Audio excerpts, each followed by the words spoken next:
How do you make money for nothing? The answer could be hiding in the 20 million tonnes of household waste we throw out every year. Just before you throw it away, would it be possible to have a quick look at it? That's why entrepreneur Sarah Moore wants to get her hands on things before they hit the skip. I am a passionate buyer, user and renovator of second-hand stuff, and I've turned that passion into a money-making business. I turn old into new and I sell it for a profit. Sarah's ready to sift through as many boots and bin bags as she needs to. That's vintage gold, isn't it? It's really exciting. In her search for tip treasure. I love it. And with some of the country's elite designers and makers, what are we going to do with that? Oh no! she can transform her finds into desirable, Amazing. beautiful, valuable, Cha-ching. and hopefully saleable items. That's £80 profit. If Sarah is successful, then she can hand the profits back to the very people who had no idea there was cash to be made from their trash. Oh, that's fantastic. That's unbelievable.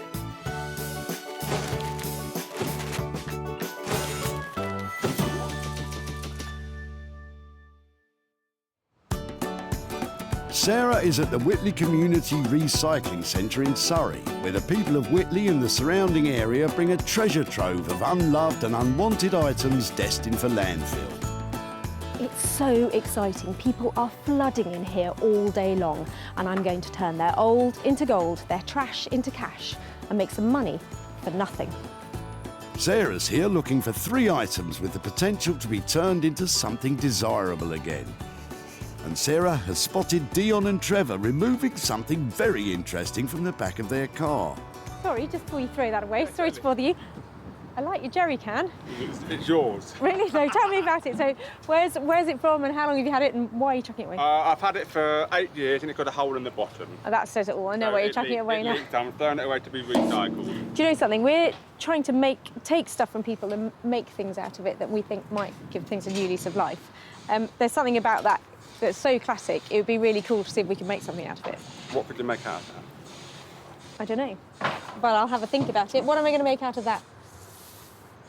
It could be turned into lighting. Maybe we could get some really cool legs on it and just make it into a little occasional table, something like that. You could do, if you want to. Well, if I did, and I did manage to make something, could I come and show you what I've done or keep in touch to... Of course you can. See it? That would be fab. Thank you so much. You're very welcome. Occasional table, lighting. I'm sure Trevor and Dion can't wait to see how this one turns out.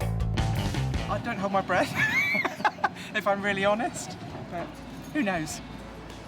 I don't know what I'm going to do with this, but I just love its styling. I love the fact that when it cleans up, I'm going to get left with something really shiny and cool. I've got to think of something fabulous that this can be made into. So, with Trevor and Dion's old petrol cans safe from the dump, all we need now is someone to fuel those ideas. And Sarah knows just the person.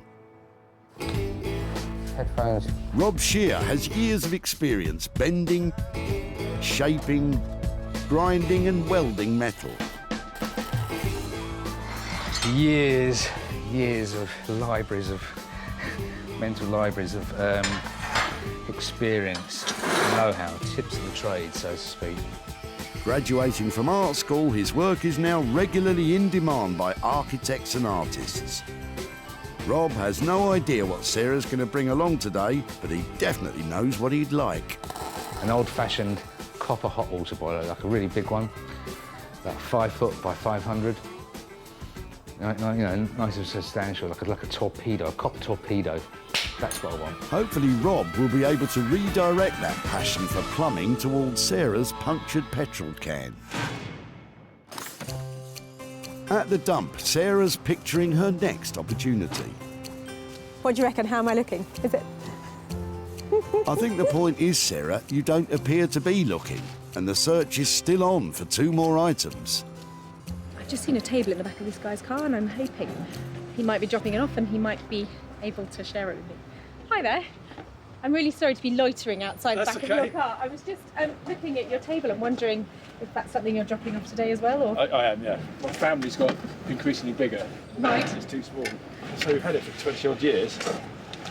But sadly, it's not got nowhere for it to go anymore. And with 6 of us in the family, it's just too small. It's got a lovely scrub top to it, I know. though, hasn't it? It's Yeah, got I know. loads of appeal to it. Yeah. Is it something that I could take away and try and remake something? I'd be delighted, because I'd hate for it to go to waste. This table really is on its last legs, but the top is fantastic. This is really cool. They're really solid boards, and they've got that patina of age to them that you just can't recreate. That's a second item found that's now destined for a new beginning. Sarah won't be tackling this tatty table alone. She has someone in mind who specialises in working wonders with other people's waste.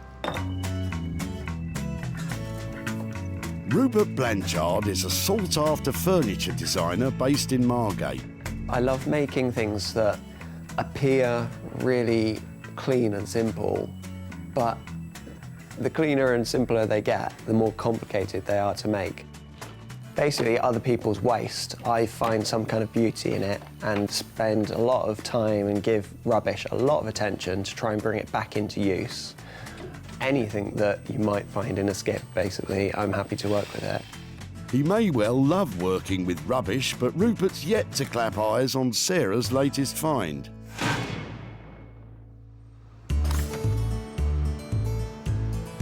Of course, it's important to remember that not all that glitters is gold.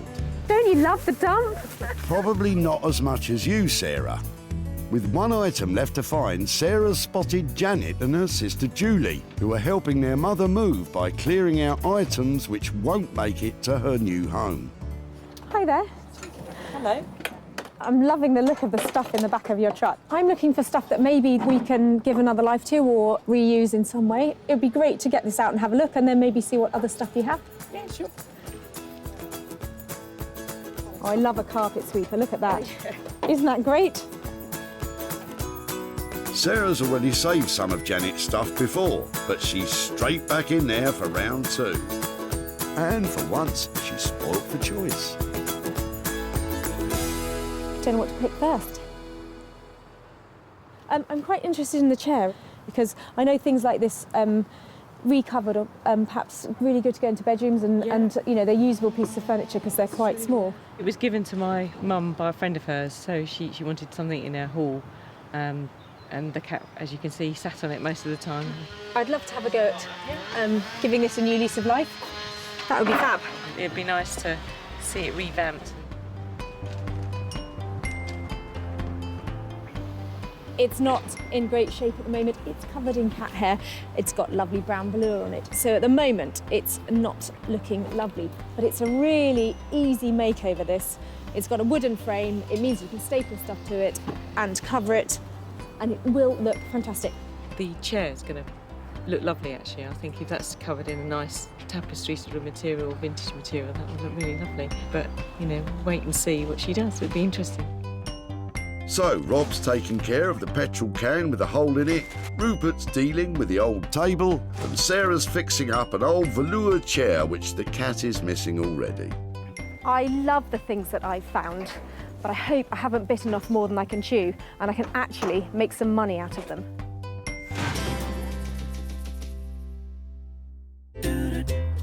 Walthamstow is not only a suburb of East London, but also the name of the first album of East 17, one of the 90s most popular boy bands. It's also where Sarah has brought her old petrol can, looking for a spark of inspiration to ignite the imagination of Rob Sher, who I'm pretty sure has never been in a boy band. I think Sarah's coming along today. I hear she's got a few bits and bobs for me. Got no idea what they're going to be. A real mixed bag of stuff she brings. A real surprise. Sometimes good, sometimes absolute trash.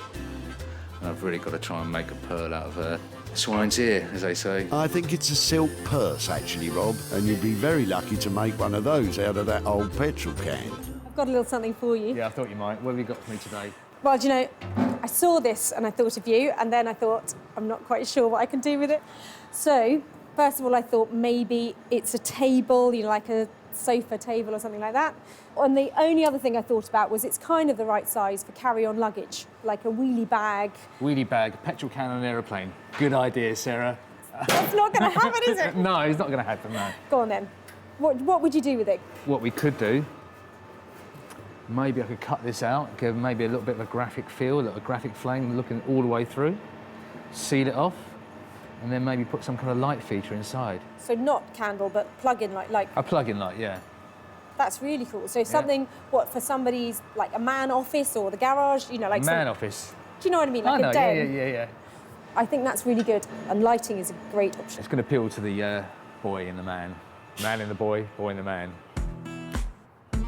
Clearly designed to appeal to a cross-section of the male population, this old rusty punctured petrol can is about to become a unique designer lamp, perfect for gracing any man office.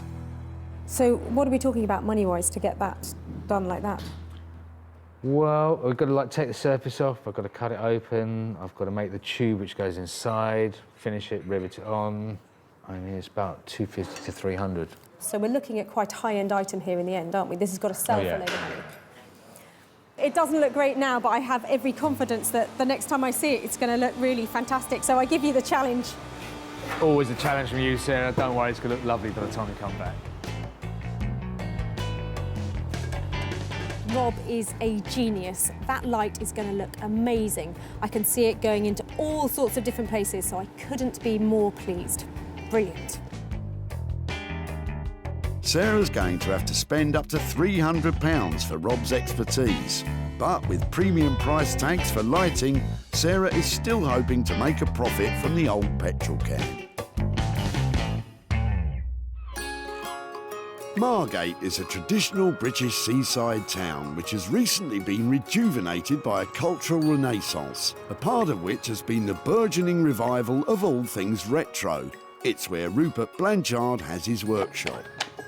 Today I'm hoping that Sarah's going to turn up with something really rotten, really far gone, something that most people would only assign to landfill, and hopefully I can pull something out of it. Sarah knows that if anyone can save Andrew's table, it's Rupert. There's a really sweet story behind this table. The guy was dropping it off. He's got 4 kids, and you can see where there glitters all over it and everything, and they've just grown out of it. So they've got a new, bigger table, and this one, surplus requirements. But I was wondering if there's anything we can do to make it into something like smaller or cubey, or just not a table. Oh, this is a hard one because it's such a nice table, but it's obviously outgrown its use and it is actually rickety. If we're working with the material as it is, it is a lovely worn kitchen table, so why not have it as a worn kitchen table? Maybe just becoming a bigger table. You're talking about putting slabs of new product in here to make it into something really substantial. You can have a split, perhaps it does pull apart, if another element comes in, something that just really brings it up to date and celebrates what it is. It looks like Rupert is convincing Sarah to see the inner table in this dinner table. I love that idea, and I love the fact that it was redundant because it was too small, and now we're making it into something really impressive and bringing everybody together around the table again. That will be brilliant. However big the table becomes, Sarah will be hoping the cost stays small. So if we're looking at some kind of insert in stone or something like that, are we looking at 400 to 500 quid, depending on the material a little bit more? It's about 2-3 days work, depending on what we're casting or, as I say, the material. So, yeah, I think you're about right. Brilliant. OK, that's a great place to leave this and then go forward. Hopefully come back and find something much more substantial. I love the fact that Rupert has recognised that that table has been at the centre of so many good times. And I know with his radical redesign, it's going to be surrounded by a lot more fun in the future. With this transformation costing as much as £400, Sarah's going to have to sell the table at a premium before she sees any profit.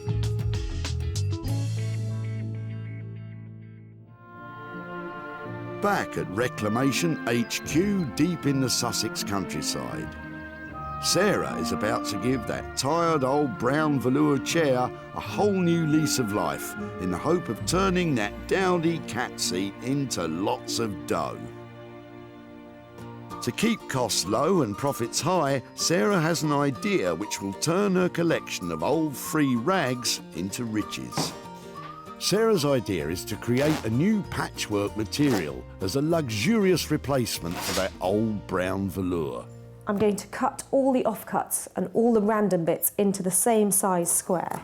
I'm going to sew them in strips first and then sew the strips together to make a whole panel of fabric. So I'm going to put the fabrics with their good sides facing each other and then sew along. And then I'll do the same again and again until I get a long strip of fabric, but just using all the scraps, and that makes it cheaper. That's really pretty. And that on the back of the chair, that'll make money. I've given the chair a good old clean up because I'm going to cover it completely as it is. I've got some fire retardant calico here, which will bring it up to the right regulation, so I know that it's safe to use.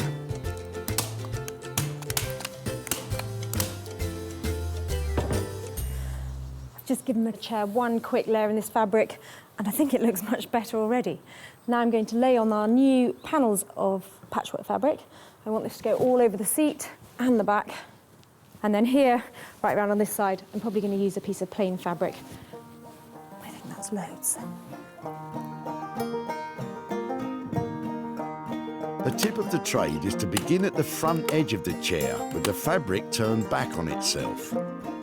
That way you can achieve a nice neat finish with the staples hidden below the fabric. Okay, so that's a really good neat start there. Quite lucky there, I've got a line going all the way along the back. That makes it look like I almost planned it. Very well, it's fine. With the new patchwork cover securely stapled, that old brown velour chair is already totally unrecognisable. Looks better already, doesn't it? In Margate, Sarah's tatty old table find is revealing to Rupert the reason why it ended up in the tip. Okay, so this one, beautiful table, Sarah dropped off to me. Although I say beautiful table, it's had its day, it's sadly knackered. I'm just trying to work out how it's made, so I'm just going to try to separate it all. It shouldn't be too taxing, given that it's already ridden with woodworm and barely hanging together as it is. I can already see that this table's had a strong history. There's marks and glitter and PVA glue from the previous children playing around the table. And sadly, the family that this came from, they just outgrew it.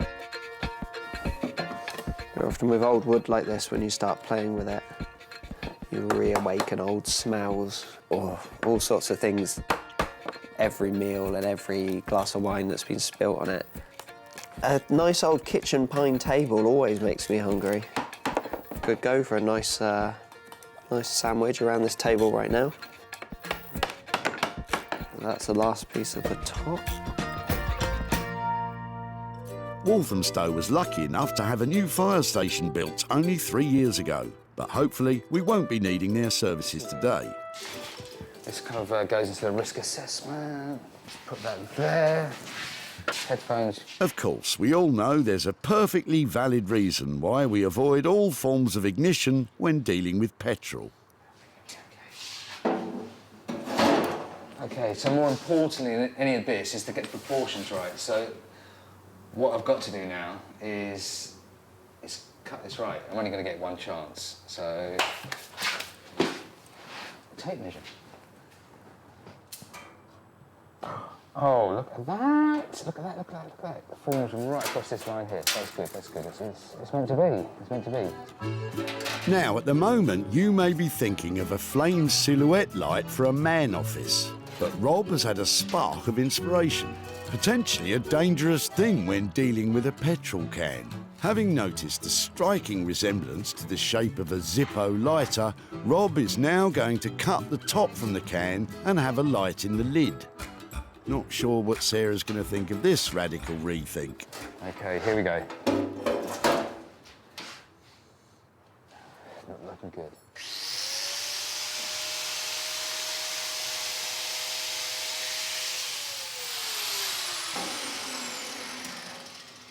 You know what? You're going back to the original plan?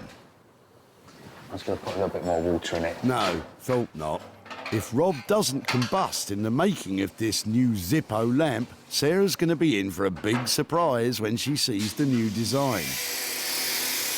It's difficult to watch.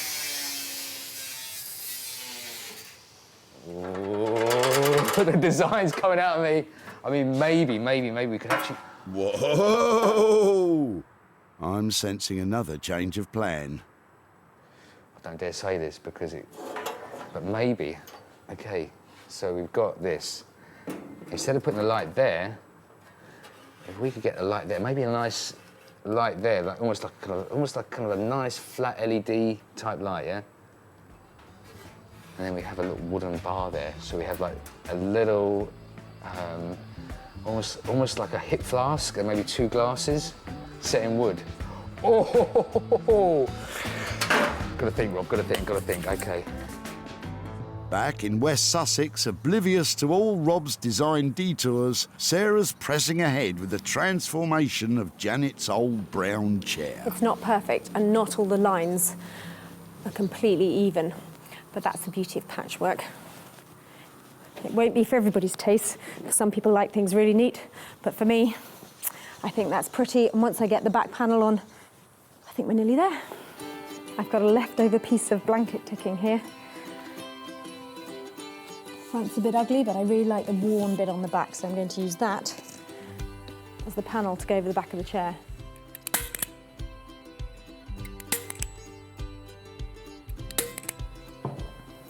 Because I want to get a really neat finish all along the sides, I'm actually going to hand sew it in place, tucking it under as I go, like that, so I don't have to buy any expensive braid or anything to finish it off. And I think some little hand stitches, happy for them to be visible so it looks handmade. Just catching the chair and the fabric. And that means the whole of the chair is going to feel really tight and the fabric underneath won't be moving around.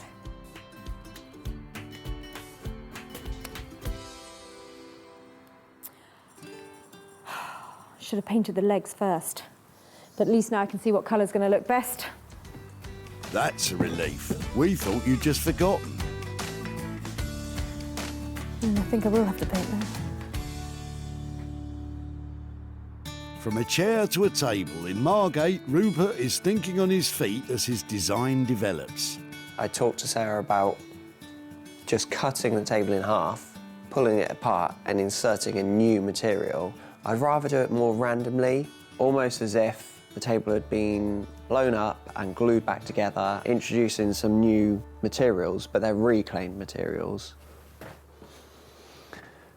Every time I walk past a building site or a skip on the street, I always have a look at what they've got. These came off of around the hoarding, around a development site, and I think this sort of colour might be perfect for the table. So I'm going to just take a few of these and start playing with it. I've kind of worked out what I'm going to do with this project, and it's just a case of doing it now. Assembling the many pieces of this jigsaw back together. I've got to work for quite a while to get it all nice and level, all sanded, all lovely. But I might put a thick sealant on it, maybe several coats of varnish, to get it to a really clean, glossy surface. Try to give it a little bit of an edge. Something a little bit different table. With Carlos the cat overseeing things, this table has grown from a table too small for a growing family to a tabletop large enough to seat a party. By adding extra materials sourced without costs, which add a splash of colour, Rupert is definitely thinking big. So, that's pretty tight there. So actually this is, having done all this, I think I'm gonna have to take this bit out, yeah? This bit's gonna come out and then we're gonna have the light bulb running in there. That's gonna sit up like so. And I've got to find some kind of catch to hold this, almost a bit sharp, hold this down when it's been moved. So there's going to be a hinge on this side. Haven't quite found the hinge yet, the hinge, or maybe I'll just make one. And then when we lift it up, like so, got to find some way of actually keeping it up there. Okay, so a few little bits and pieces are going to take the time. It's unusual for Rob to have such freedom of design on a project. More often than not, when working for architects and artists, specific plans are provided detailing exact dimensions and specifications. So, with all this creative freedom, anything could happen. Not quite even, so I'm going to have to start again on this. As part of the ever-evolving plan for the old petrol can, Rob has placed an order for a hip flask, which will sit in a copper-lined recess, sunk into the wooden insert of the bottom half of the can. At the same time, in the lid, Rob has installed a light bulb of epic proportions. What I'll do is quickly fix this in so that's fixed in. Like I say, I want to replace it with some... I might even just use roofing nails, like zinc roofing nails, which might look okay as well. I just want that kind of whack. And now it's kind of like changed a little bit.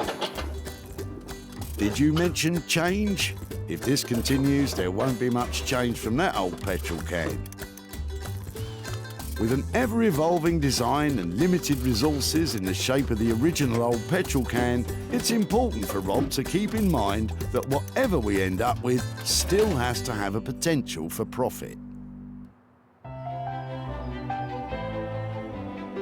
Back at home in the barn, Sarah is nearing the completion of the revamp of the brown velour chair. So the only thing I'm thinking about now is these legs are looking really odd because they're still brown. I do have a few pots of paint that maybe I could try out to see what looks best. I think the blue is too harsh, and the green is a bit dull, so that one I think. I hate painting. I'm going to give it a quick and dirty coat for the first one and then a nice neat one afterwards. Of course, if you'd remembered to paint the legs before covering the cushions, it wouldn't be a dirty job at all. It wouldn't have been worth a £5 before. I'm going to ask over 100 quid for it now. Over £100 for what was a tired old velour chair. But now, after plenty of patchwork, patience and painting, it's transformed into a modern piece of furniture that's sure to turn a profit. With Sarah spending just £15 on a fireproof calico material and sample pots of paint, this patchwork seat has the potential to provide plenty of profit. Back at the dump, Sarah picked up from Janet her old brown velour chair, which had definitely seen better days. I'm quite interested in the chair. It was given to my mum by a friend of hers, and the cat, as you can see, sat on it most of the time. Sarah took the chair home and provided it with patchwork and paint. I'm going to give it a quick and dirty coat for the first one and then a nice neat one afterwards. With the transformation complete, the old brown velour cat seat had become a stylish piece of modern furniture. The revamped patchwork chair was perfect to be offered for sale in Sarah's very own barn sale of recycled items. With a suggested price of £125, bids were invited, written on folded pieces of paper, with the chair being sold to the highest bidder. Fingers crossed they might buy it. Sarah is back in Whitley to show Janet how her old brown velour chair has been transformed into patchwork profit, and to hand over the cash. Somebody friendly there. Hi there, hello again. Hello. How are you? I'm very well, thank you. I've got a couple of pictures to show you because after we took away your brown velour chair, Yes. you're laughing. We did some work on it, so I thought I'd show you what we did to it. Yeah. We made it wow. vintage style. Oh, isn't that nice? Well, I'm glad you like it. Yeah, it's really lovely. So I made a patchwork fabric using lots of offcuts and things that I'd had from other projects. Yeah. And that sort of thing. So Oh, it looks really pretty, doesn't it? Isn't yeah, it I think it was a good makeover. Do you think your mum would approve of it? Yeah, I think she will, actually. She likes flowery things, so I think she would see that as a big improvement. Excellent. So in the end, somebody actually paid £100 for it. Good grief. So that means I've got £85 to give to you. Fantastic. Thank you very much. Oh, my It's pleasure. unbelievable. Wow. Good grief, who'd have thought? So, Sarah spent just £15 on this transformation and was able to achieve a sale price of £100, which leaves £85 profit to hand over to Janet. So, what does she have in mind for the money? Behind Cork Castle, there's a cattery, and she always used to love to go there. And so what I was thinking is we could take the money there and we can give it to the cattery. And so, you know, I can say, you know, that's what we've done with the chair. Is that going to be a problem? Does she know you've got rid of the chair? Yeah, no.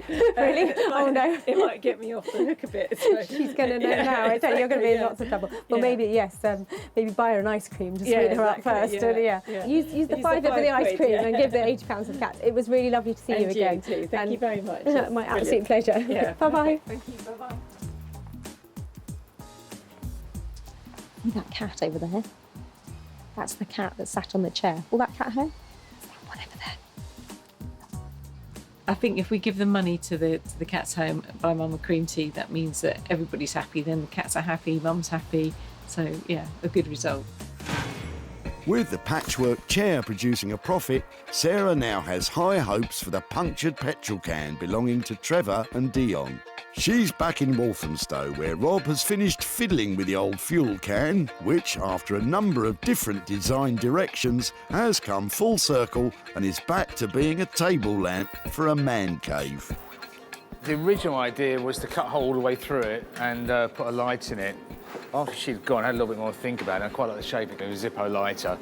So that's when I decided to split it. And I was originally going to have a hinge on it and have the clip.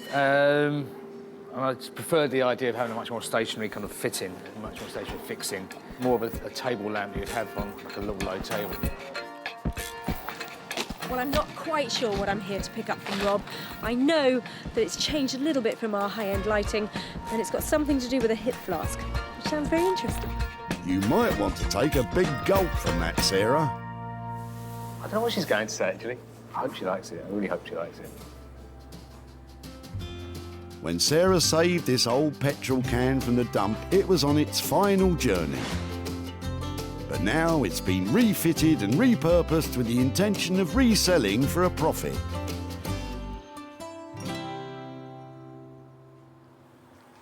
Hello, Noel. Hi, Sarah. How are you? Dark in here today. Yeah, we didn't have any money for the meter, but... Oh no, is that my budget blown? What is that? That's really cool. Oh my word. What have you, so talk me through, what have you done to it? Let's have a look. Ah! Is that where you wanted the... Right, asked to hip flask. And so turn the lights on. Let me have a proper look at the finish, if that's all right. Yeah, of course. It's really cool, isn't it? So was it a tricky process? It looks like it might have been through a few stages of development. It went through a constant stage of development. It was, it was designed on the fly, really. So. Rob was left with a budget of up to £300, but including the price of the hip flask, the final cost has risen to £330. I have just some reservations about the finish for that kind of money, just to tidy it up. I mean, if I know that I think there's a few little things you could do. And one of them was actually putting a car trim. You know, like the trims you get on the windscreen. Yeah. I quite like that with a reference to the car. Okay, so Just like a rubber trim around the edge. I think that we'll definitely just have to make sure that that is tidied up, if that's all right. I think that. Give me a shout, and I'll get it picked up when that's finished up. But for taking on the challenge. Well done, Rob.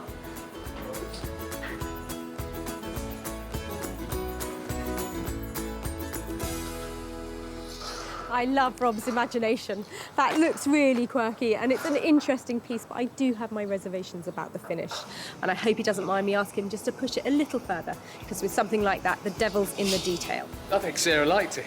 I think she was pleasantly pleased. Pleasantly surprised. Pleasantly pleased. Pleasantly surprised. Rob finished his petrol can creation for £330, so all that remains now is for Rob to smooth out those rough edges and for Sarah to find it a new home.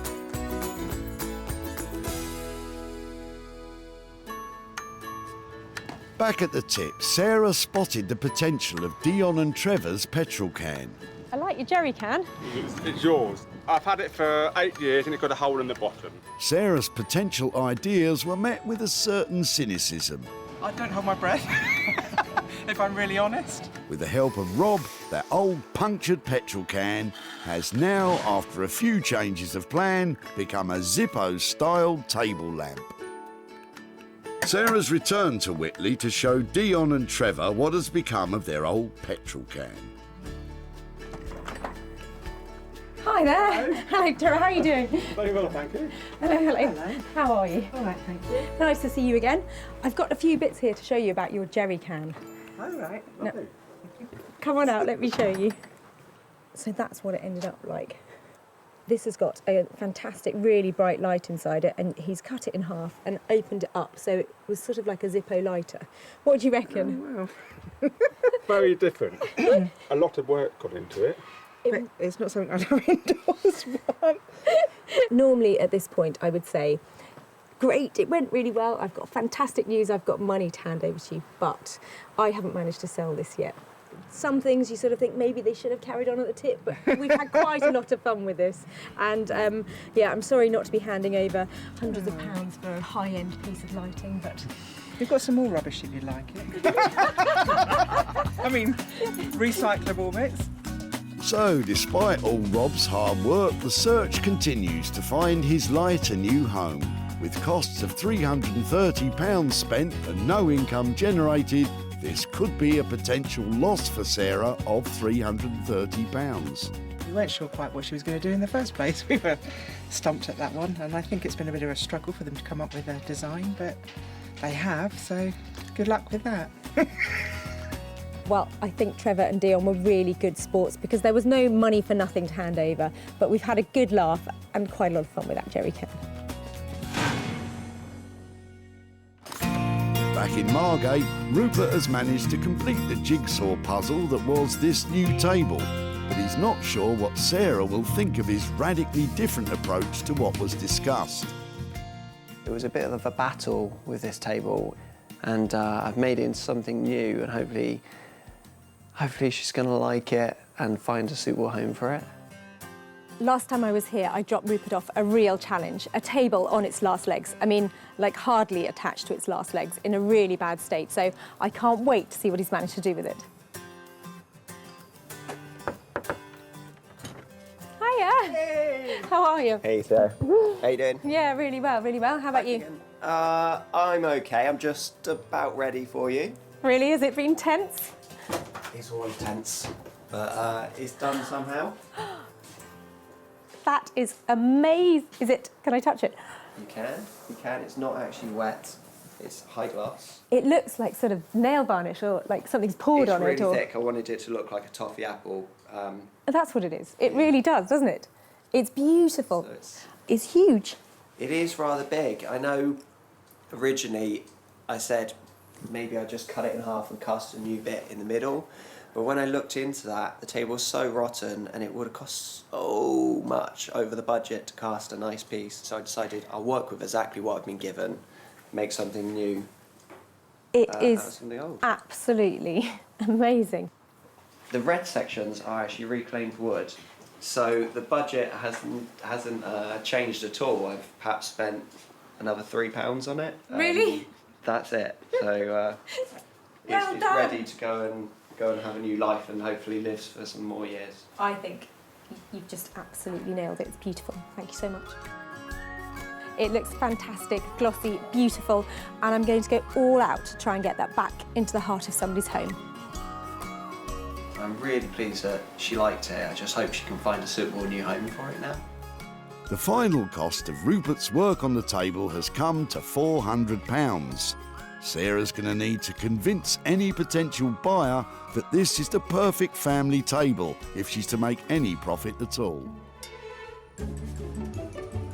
When Sarah first met Andrew, he was throwing out a rickety kitchen table his family had outgrown. So we've had it for 20 odd years, but sadly, we've got nowhere for it to go anymore. He was pleased when Sarah took an interest. Is it something I could take away and try and remake something? I'd be delighted, because I'd hate for it to go to waste. And now, with some reclaimed wood and a tin of varnish, Rupert has served up a large and strikingly beautiful family dining table. Sarah invited Martin, one of the country's leading retro furniture dealers, to take a look at Rupert's transformation. Whoever's done this is a very creative guy, and it's good. And he loved it so much, he snapped it up for his shop, the Old Cinema. Sarah has returned to Whitley to show Andrew and his family what has become of their kitchen table and to hand over any profit. Hi there. Hi, Andrew, Sarah. Hi, Sarah. Hi there. Oh, hello, girls. Hi there. This is the big family you were talking about. Yes. Some of them. Most of them. They're four, aren't there? Yeah, there's my son's hiding away somewhere. I don't know if you remember what your dad dropped off at the tip. Do you know what we're here to? The table. Yeah. And did you all grow up with that table? Do you remember it being in your house? Yeah, the old kitchen table. Do you know what we did with it? We made it into a table. I've got some pictures. This is how your table ended up. Oh, wow. It's had a That's whole amazing. new lease of life. Your table went to the most amazing designer called Rupert Blanchard. So he spliced every single bit of your table together with some new material to make it into a table for 10. Wow, that's incredible. Somebody has already bought it. Oh, have they? Yeah. Somebody who wanted a big table paid 750 quid for it. Wow.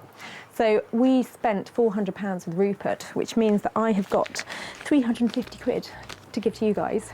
Really? For your table. No way. Yeah, really. So that money is yours to do whatever you like with it. That'll be a really good night in the pub. Well, I'm amazed. Thank you very much indeed. So, transforming Andrew's table from a table into a table has cost £400. But Sarah was able to sell the finished item for £750, which leaves Andrew with a profit of 350 quid. If he can keep it from the bar, does he have anything else he would like to spend his money on? A new bed, probably, for me and my wife, because we've been sleeping on the same one for 25 years and it's pretty worn out. And having just come back from holiday, my wife has got used to sleeping in a proper bed, so it'll go towards that. So a drink at the pub and a new bed. What better way to spend money for nothing? So, Sarah managed to make a profit on only 2 of the 3 salvaged items. The dining table restructured by Rupert and the brown velour seat seen to by Sarah. Rob's petrol can lighting has still to find a new home. Well, that's 3 things saved and only 2 things sold. Sometimes it's not as easy as you think to make money for nothing.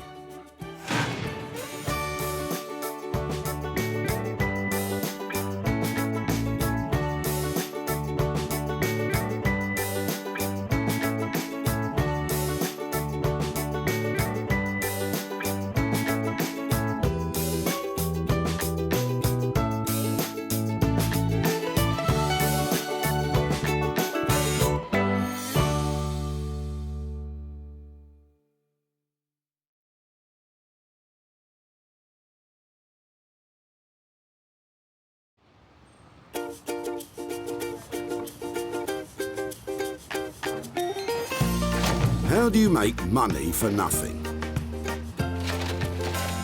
The answer could be hiding in the 20 million tonnes of household waste we throw out every year. Sorry, Spotty, before you throw that away, is there any chance I can have a quick chat to you about it? Sure. That's why entrepreneur Sarah Moore wants to get her hands on things before they hit the skip. I am a passionate buyer, maker and user of old stuff, and I've turned that passion into a money-making business. I turn old stuff into new stuff and sell it for a profit. Sarah's ready to sift through as many boots and bin bags as she needs to. Look at that absolute box of joy. These are just fantastic. In her search for tip treasure. We've got to be able to make something out of that, haven't we?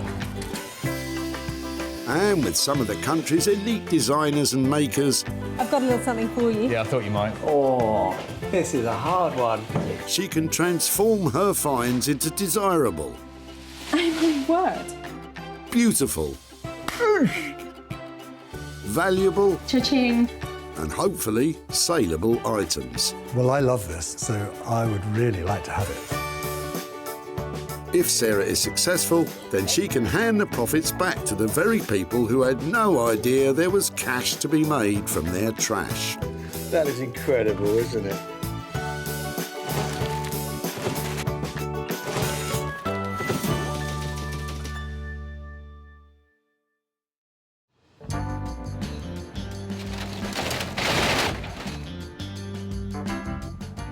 Sarah's at the Bredbury Recycling Centre in Stockport, just outside Manchester, where they can have over 200 cars a day through the gates. I am loving this place. It's so busy. There's cars coming in all the time, and in the back of them, I know there is great stuff that I can make into something fabulous. So I'm off now to have a proper old rummage.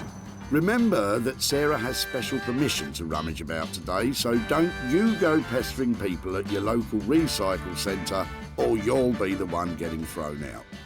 I love rifling through the rubbish.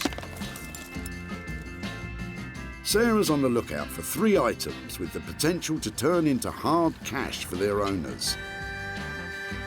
We're looking for stuff that we can recycle, so I'm thinking there's not much in there, but I think you should take the bunny home. Some things, though, are just destined for the dump. But coming in at the far end, Mike and Judith might be able to give Sarah a step up in her search. There's a ladder just coming up here, so I'd really like to take a look at that. I don't know if they're actually throwing it away, but must be able to do something good with that. Hiya. Hiya. Sorry to disturb you, I know you're busy. I was just wondering, are you getting rid of all of this today? Or? Yes, we are. Really? Yes. Yep. Where's it come from? What's happening? What are you doing? Well, we're clearing a house of wife's late auntie. Oh, really? Yes. Yeah, it's a a lot lot of hard work, really. A life leaves behind a lot of stuff, doesn't it? It does, it does. I'm just quite interested in the ladder. If it'd be okay to have a look at it and get it out and see how it works and all that kind of thing. No problem with that. Lovely, thank you. So was this only ever for domestic use? Was it just in the house, or was it? I think it was just domestic use, yes. I love the fact that it's got all the markings on it. Yeah. It's so funny, isn't it? Because you wouldn't think that ladder would tell the story, would you? You wouldn't really. I love it. There is another set of ladders. Pair of step ladders is always better than one. If you have some, bring them down. Okay. Thank you ever so much. Sarah knows a moneymaker when she sees it, and with 2 sets, she can double her potential profit. But what does Mike think she'll do with them? Well, I'm not sure really. She might be able to strip them down and re-varnish them or repaint them. But it need a bit of patience. I'm really excited about this ladder. And the really good thing, they said they might be coming back with another one, and that is a whole new ball game. 2 of these, who knows what I can make out of it. I think it's a great idea. I mean, as a society, we chuck away far too much stuff, and if it can be used, that's great. Well said, Mike. So that's the first item found, but what to do with the ladders? Well, Sarah knows a man who might have a few ideas. Rupert Blanchard is one of the most imaginative bespoke furniture makers in the country, ever on the lookout for undervalued materials to rework into contemporary designs. I work mostly with reclaimed, salvaged and abandoned materials. Basically other people's waste. I find some kind of beauty in it and spend a lot of time and give rubbish a lot of attention to try and bring it back into use. Something that someone's really given up on. I like giving things a second, a third, a fourth chance. Bringing something back into use is incredibly satisfying. Rupert's been making furniture for over 10 years, and in that time has developed a thing for drawers. Oh, look at that drawer. Look at that. What a beautiful drawer. He's the man to make old wood useful again, but making use out of those ladders might be a big challenge.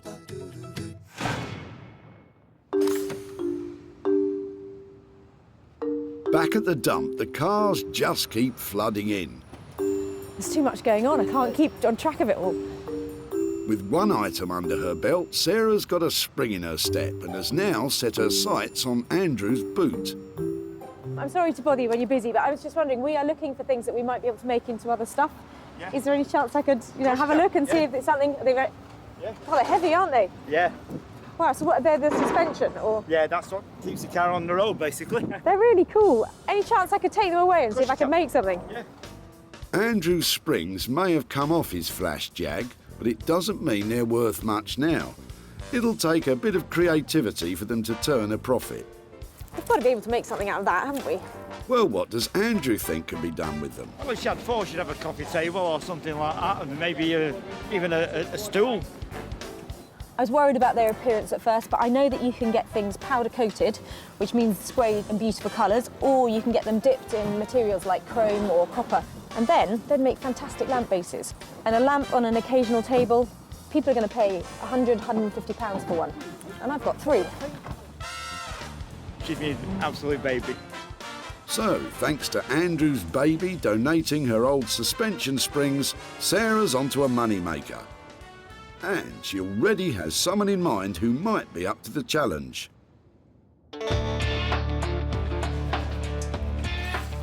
Beck Simon is one of the country's best artist blacksmiths, creating high-end interior furniture and bespoke metalwork commissions.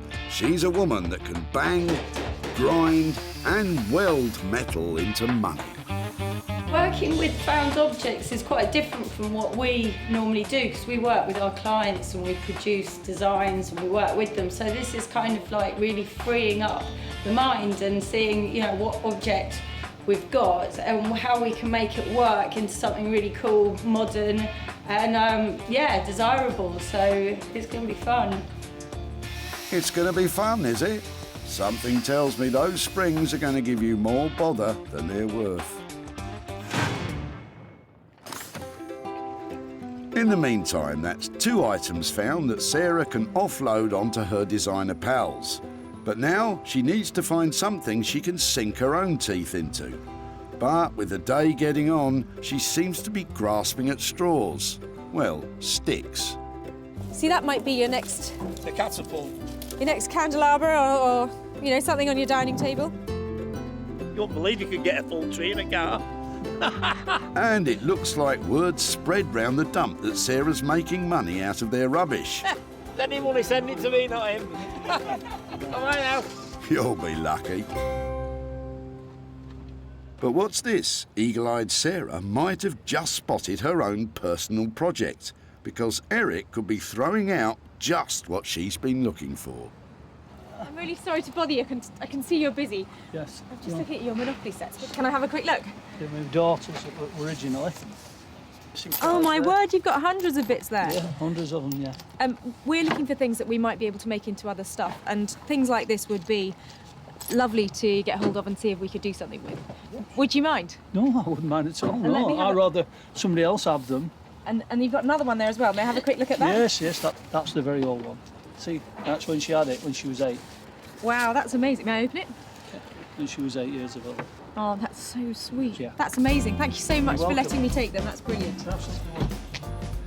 Sarah can see potential profit in her own personal project. But what does Eric think she can do with it? Your guess is as good as mine.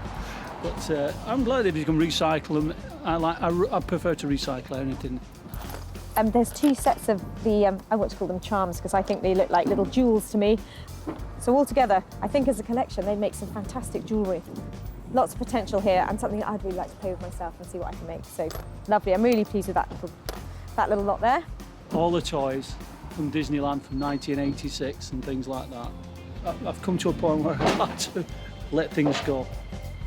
I really like the board, because what we're doing here is pretty much a game of chance, so that pretty much sums up the day, doesn't it? I'm hoping there's no luxury tax. I definitely don't want to go to jail. Right, stop playing about now. Down to business. How much do you think you can make from it? I'm aiming for 100 quid from my Monopoly box. I think I can do it. 100 quid profit to return to Eric. It's like landing on chance and getting a bank dividend in your favour. And with that, the list is complete. 3 potential money makers. But wait a minute. Oh, hello. Again. It's Judith and Mike keeping up their promise of a second set of ladders. Great, you know, a pair makes it really exciting. It more than doubles the potential of what we might be able to do with it. So now the list is complete. Rupert will reimagine Mike and Judith's ladders, Bex will bend Andrew's springs into shape, and Sarah will take a chance on Eric's Monopoly sets. We have had a fantastic day here. I've got some amazing pieces and just the right people lined up to make them into something fantastic and to make some money along the way.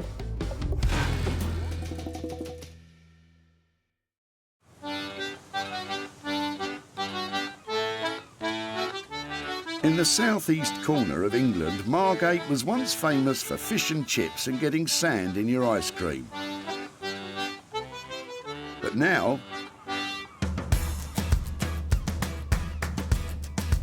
Margate's had a reclamation regeneration. With its old town now home to a bustling vintage clothing and retro furniture scene. And right in the heart of it all is our Rupert. And Carlos the cat. Sarah's about to surprise him with some old ladders. I hope it's something that I'm familiar with and I can identify its history. Rupert, We brought a ladder. do you like a ladder? We brought Wow Years ladders. How could these end up going to landfill? Beautiful ladders. I thought that they were just lovely. I loved the fact that the stuff they were covered in was the story of the house that they come out of. They were part of that home. This is the bedroom, that's the dining room, that's the hallway.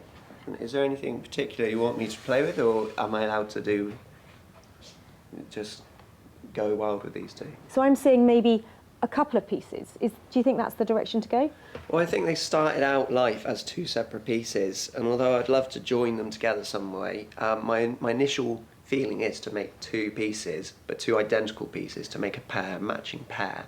Perhaps one of the ideas is to make a metamorphic chair, which is a kind of chair that they used to use in little studies and libraries and places where they didn't have room for both a ladder and a chair.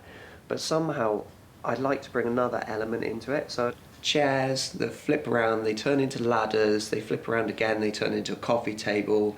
Maybe there's some way that the 2 matching elements can lock together and become something new. Rupert's transformer chair is more commonly known as library steps. First built in the early 19th century as a space saver, they could be used as little stairs to reach topmost bookshelves in libraries, whilst doubling as domestic furniture.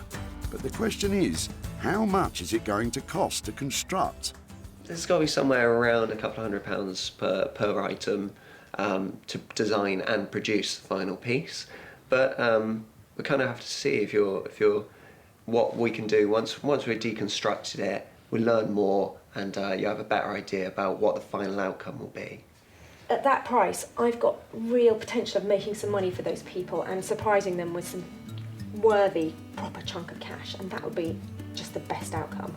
We'll give it a good go. Right. Wow, I love Rupert's ideas for the ladders. A pair of things, always more saleable than one, and a metamorphic furniture, these things are going to be fab. So chair, ladder, and possibly table, can't go wrong. I want to do what's right for this piece of rubbish. You and me both. So, it's £200 each for 2 items. Or is it £400 for one big item that fits together? Either way, at that price, Sarah's confident of a tidy return. Sarah's next stop is away from the hustle and bustle of seaside salvage and into the heart of the English countryside. Tucked away in amongst the quaint villages is the place where metal goes to die.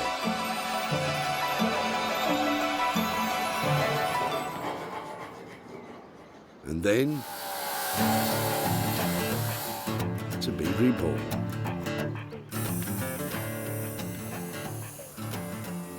Sarah's ready to surprise Bex with the suspension springs from Andrew's Jag, to see if she can, something to do with lighting. I'm really looking forward to seeing what Sarah's going to bring today. Probably something really strange. So, yeah, I'm looking forward to having a look. I don't know what it's going to be and that, but I guess that's part of the challenge. So, yeah, looking forward to seeing what it is. So I'm just eating an apple. There we go.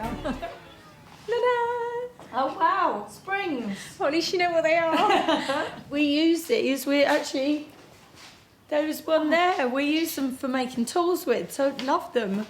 I was worried you couldn't Yeah, heat them up and... we can stick them in the fire. It's harder to work than normal mild steel because it's high carbon, but no, we'll be able to do things. What do you have in mind? If they melted and were all really like fluid columns, we might be able to make some lamp bases out of them. Oh, okay. Unravelling it and stretching it out into a longer line. What about something like that? What? So we can make a floor lamp out of it? Yeah, completely. Like the mid-century ones that you get, it's like a marble base and then it comes up. That would sound great. And maybe if I could scavenge a lampshade, almost like an angle poise lampshade, to go on the end. Yeah. That might work. Perfect. Sounds good. In order for me to make a profit, is there any way you can get it done for, say, 250? It's quite a gamble with this because the steel is slightly tricky to work. So what I can say is we could do £250 worth of work and see, try to do at least one and see where we get with that. And obviously, if it's quite smooth running, no burns, then we can attempt to do another one. Great, I'll leave you to get on with it. If you can make one, I'd be really pleased. More than one, that would be excellent. Okay, perfect. Leave it with me. See you later. Bye. Finish my apple now. Sarah's putting Bex under an awful lot of pressure. Wish me luck. If Bex can get it done for 250 or under, Sarah's on track to make a chunk of money. But there's also the light fittings to budget in, and they could start eating into the profit. So, with 2 items safely in the capable hands of Rupert and Bex, it's time for Sarah to get to work. And she's taking her item back to her cottage/workshop in the Sussex countryside, She's been running off and trying to go and see the new lambs in the field. where she's got guard dog Bramble watching over the money-making Monopoly sets. At ease, Bramble. This is my Monopoly moment. I've just looked at it. Look, it's an American one. I didn't notice that when I saw it the other day. Baltic Avenue and Mediterranean Avenue. Oh, that's quite cool. I've never seen a US one before. I had a quick look at these pieces the other day and I was wondering why it had a jockey in it, because I've never seen one of those before, but that must be the American version. Sarah's decided to ditch the American board and focus her attention on the little metal pieces. But what to do with them? I was thinking that we should be able to turn these into jewellery, and I've done a bit of research, and I think for a dozen pieces I'm looking at roughly £30 to £40 to get them plated in silver. Maybe if I can turn a dozen of them into something to wear as a pendant, I think that maybe we might get £15, £20 each. So over £200 worth of profit potentially here.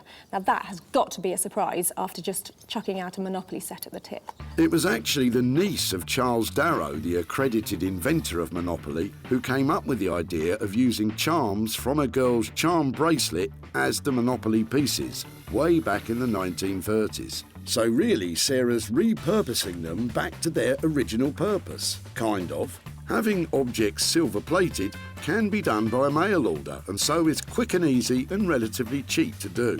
But before they're shipped off to be silver-plated, Sarah's drilling holes in them so that chains can be threaded through to make necklaces or bracelets. Don't look what I'm doing with the dog. Ouch! The poor dog's getting the rough end of the stick. Don't look, Bramble!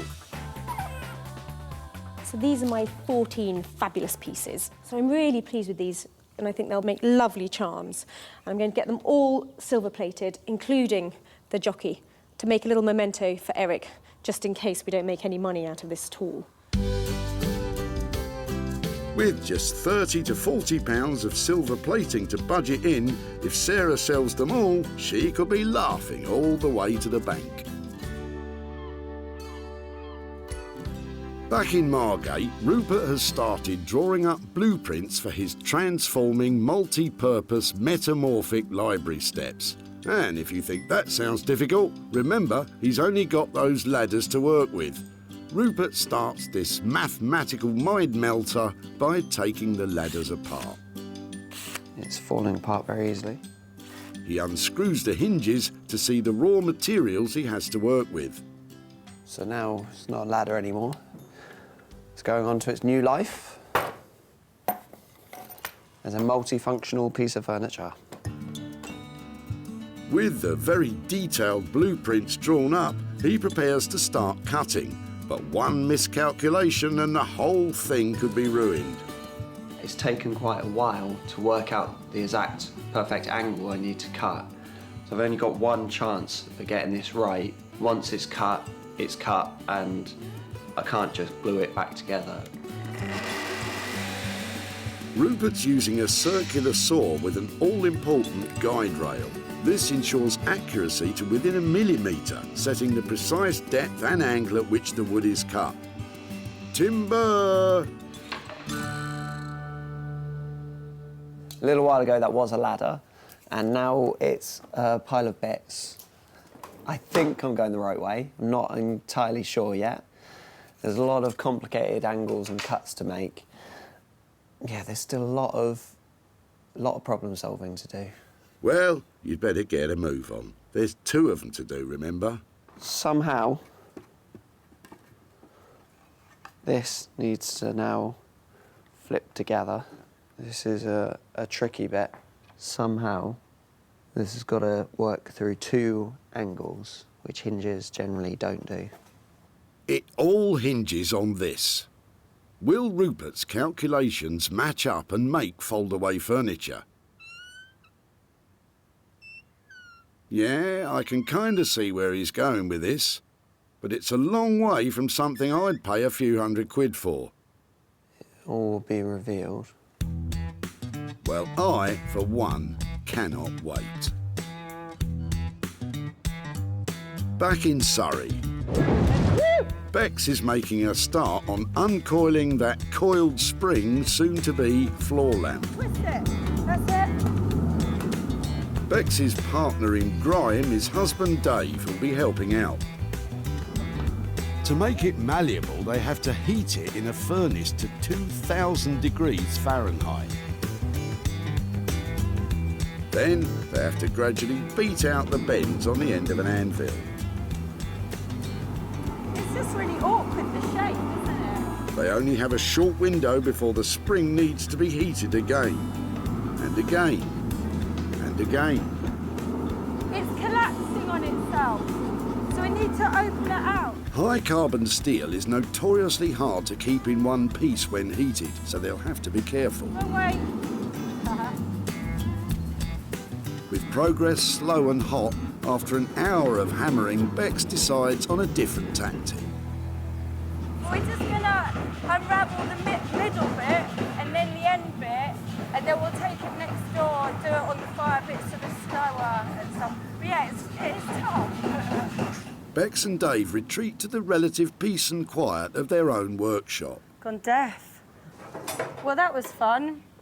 Once the spring is straightened, they're hoping to recreate the elegant curve of a classic mid-century lamp.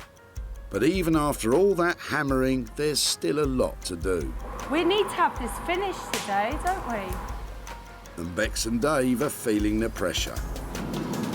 We have to make sure we don't get it too hot so it just breaks. And just as they're making some progress, the spring has snapped. First disaster. With time running out and now 2 pieces of metal, it's back to the drawing board, or chalk table, or whatever. So keep the spring in the middle. I mean, we're going to have to now get that together. And then, yeah, it's got that spring detail. By keeping the coils at the end of the springs as a feature, it may save some time. But how to repair that break? I know. Oh, that was quick. So we'll turn that into a little feature. So we'll have about 3 rivets there. So I guess it's, you know, it gives it an industrial look and it covers up our mistake. So nobody will know. Brilliant. But before Bex can rivet the pieces together, there's still an awful lot of unravelling to do. Once the coil is flat enough, Bex can turn to the power hammer to take on some of the bashing. A blacksmith's best friend for over 100 years. Without it, they would probably keel over from exhaustion and have biceps like bulldozers. It's not bad shape from up here.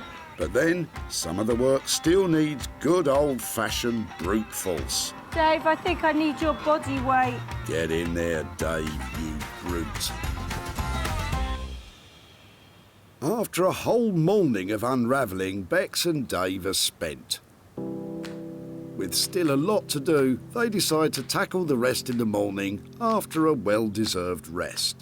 We've got to cut ourselves off, you know, now, because we're sort of running into our critical time, you know, so, yeah. We need fresh eyes now, because it's got to look nice.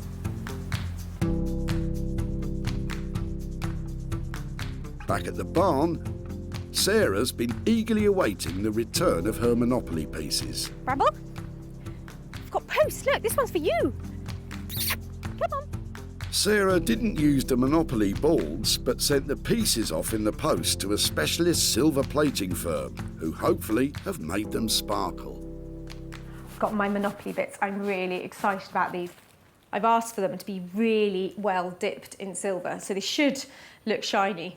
In the end, Sarah spent £65 silver plating all 14 pieces, but that's still less than a £5 a head.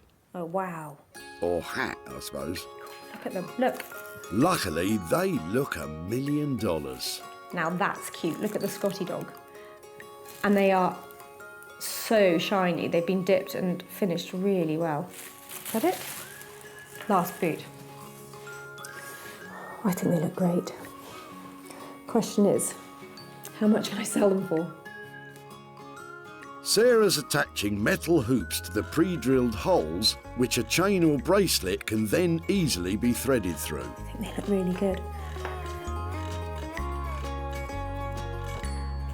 So I'm hoping that people buy at least one to hang as a necklace, but you could get loads and put them on a bracelet. But I'm going to price them individually.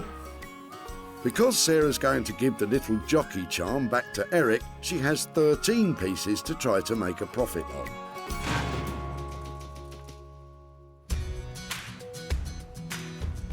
Back at the dump, Eric was ready to say goodbye to his daughter's childhood board games. Can I have a quick look? I've come to a point where I like to let things go. But Sarah saw a potential in its little counters. Oh my word, you've got hundreds of bits there. And formed a plan to make some money from them. Your guess is as good as mine. But I'm glad if you can recycle them. I prefer to recycle anything. With a metal makeover, the pieces are ready to be sold. But with 13 of them to shift, Sarah's taken them online. Monopoly is available in 111 countries, so she's bound to find some fans of board game jewellery there. That's them listed, so it's game on. Sarah's back in Stockport to hand over the profits to Eric. That is, if she managed to shift enough of them to cover the silver plating costs. Hi there, Eric. Hi, it's Sarah from the tip. Hello, Sarah. How are you? How are you? Yeah, very well, very well. All right. Thank you so much for meeting up again today. And Yeah. you remember we took your Monopoly set from the tip. Did you think about what we might do with it? I thought you were going to make a charm out of it. That's exactly what happened. And I've got some pictures here to show you. There they are in the end. Wow. Absolutely amazed. That is fantastic. I just can't get over that. So we sold them at a profit, and I've got that for you today. No. You can give it to the charity. Well, do you know something? I'm going to give it to you, and see which charity. If you want to give it to charity, It will then... go to, because it will go to cancer, because I'm in remission. Oh, and, really? We pay every month, we give every month to cancer. Oh, well, that's fantastic. I'm really pleased that your Monopoly pieces have helped towards that cause. And as a little memento, I don't know if you remember this fellow, but I bought him for you. He wasn't easy to make into a charm, so I thought something for you to remember your Monopoly set by. He's silver-plated, the little horseman from the American... I shall treasure it. I can't get over that. With all 13 sold at 10 quid each, once you take off £65 worth of silver plating, Eric's walking away £65 richer. It was lovely to catch up with you Thank again you and very hear your much. story Thank you and very much. keep up the fundraising. That's Oh, fantastic. we do. We look at, we're very lucky. I'm so pleased I took a chance on that Monopoly set. I think Eric loved that little horseman, and that tiny bit of profit we made, that's going to a charity that means a lot to him.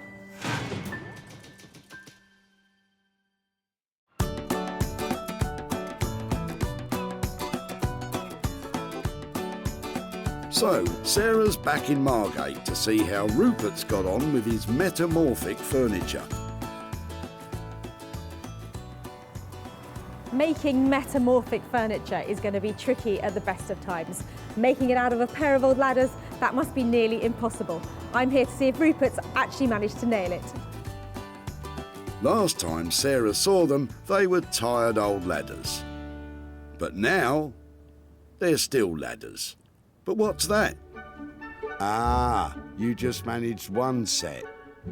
Well, I've spent quite a lot of time working out how to make a ladder into a chair, so I haven't really got much time left to work on this now. Oh, don't blame yourself. It was a tall order asking you to do both. I'm sure Sarah will be just as happy with one. Oh, I don't know. What should I do? Sorry, Rupert. I think your time's up on this. Hey, Sarah. Hello. How you doing? Really well, lovely to see you. I've got something for you. I've only got half of what I wanted to get ready for you, but this is it. Oh, wow. Oh, yeah, I can still see a ladder and a chair. This one was weird, but it's taken so much experimentation to get it right. I have run out of time this time, I'm afraid.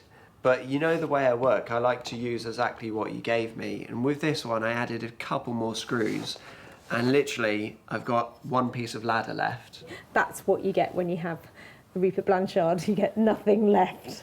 I added the arms from the metal rail. If you remember, on the top of the ladder there was a metal rail. Does it actually work? Does it metamorphosise? It does, yeah. Shall I flip it over for you? Definitely. Who would have believed it? It's incredible. Well, he is a designer with a lot of fantastic ideas. But one instead of two means less profit. Let's hope he won't be budgeting in all that thinking time too. At the end of our creative chat, when we were sort of going for this metamorphic stuff, we said it was probably a couple of £100 per ladder. I know you haven't done the other one. Are we looking at 200 quid for this, or is it a bit more? Yeah, I think we're well within the 200 mark. It's taken some time, but it's come well within that. I bought one can of paint and a few screws. That's all well within the budget. Before, they were ladders needing a step up. But now they're metamorphic library steps. Rupert planned this design with such precision, every cut, joint, hinge and nail had to be exactly right, or the entire piece would have fallen apart. The modern yellow midsection ties together the piece's two functions while keeping the paint splatter effect to tell the story of Mike and Judith's Magnolia moment. It's amazing, but will someone pay more than 200 quid for it?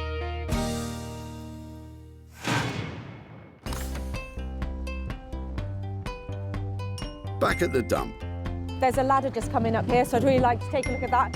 Sarah pounced on Mike and Judith's paint-splattered ladders. Some terracotta in it, yeah. Yeah, terracotta. And when a second set turned up, she knew they had the potential to turn them into something special. She might be able to strip them down and revarnish them, but it need a bit of patience. And although Rupert only managed one set of library steps, they were brilliant. Sarah invited one of London's top retro design furniture dealers in to see if it would be something that would sell in his shop. And it won't fly out the door, but someone's going to love it. He bought it. Sarah is back in Stockport to hand over the profit to Mike and Judith. Hi there. Hi. Lovely to see you again. Yes, you too. How are you? Yes, oh, we're fine. Nice to see you. And you, Yes. lovely day, isn't it? It is. I've got a bit of an update about the ladders that you dropped off. So I've got some pictures and things to show you. In the end, we actually ended up only using one because they were quite tricky to work with.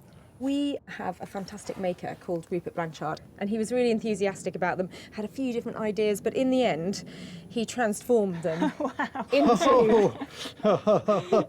It's a chair. But it's not only a chair, it's actually a metamorphic chair. So it changes from substantial sitting piece back into a step ladder again. Oh, that's fantastic. That's really clever. And we've actually sold it as well. We managed to make £100 profit on Wow. it.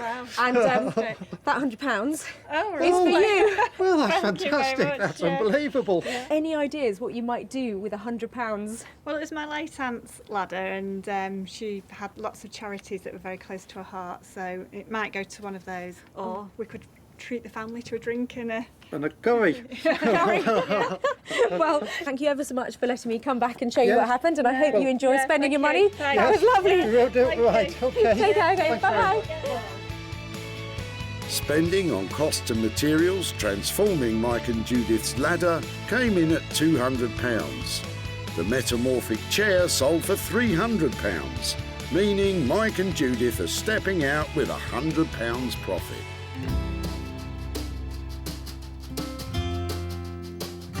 While Mike and Judith decide what to spend their money on, back in Sussex, Bex and Dave are clearing up for Sarah's arrival. A tidy workshop is a happy workshop. Before, the rusty springs may not have been fit for a car. But now they can drive a hard bargain.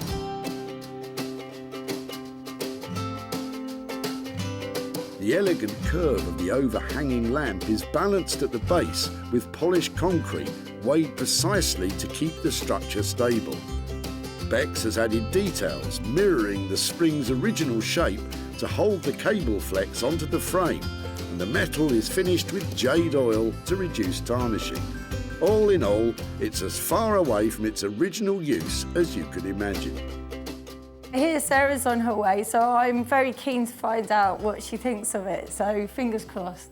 Well, because we've worked our guts out on this one, we'll probably go, yeah. Yeah. Hello. Hello. Hiya. Hi. How you doing? Where is it then?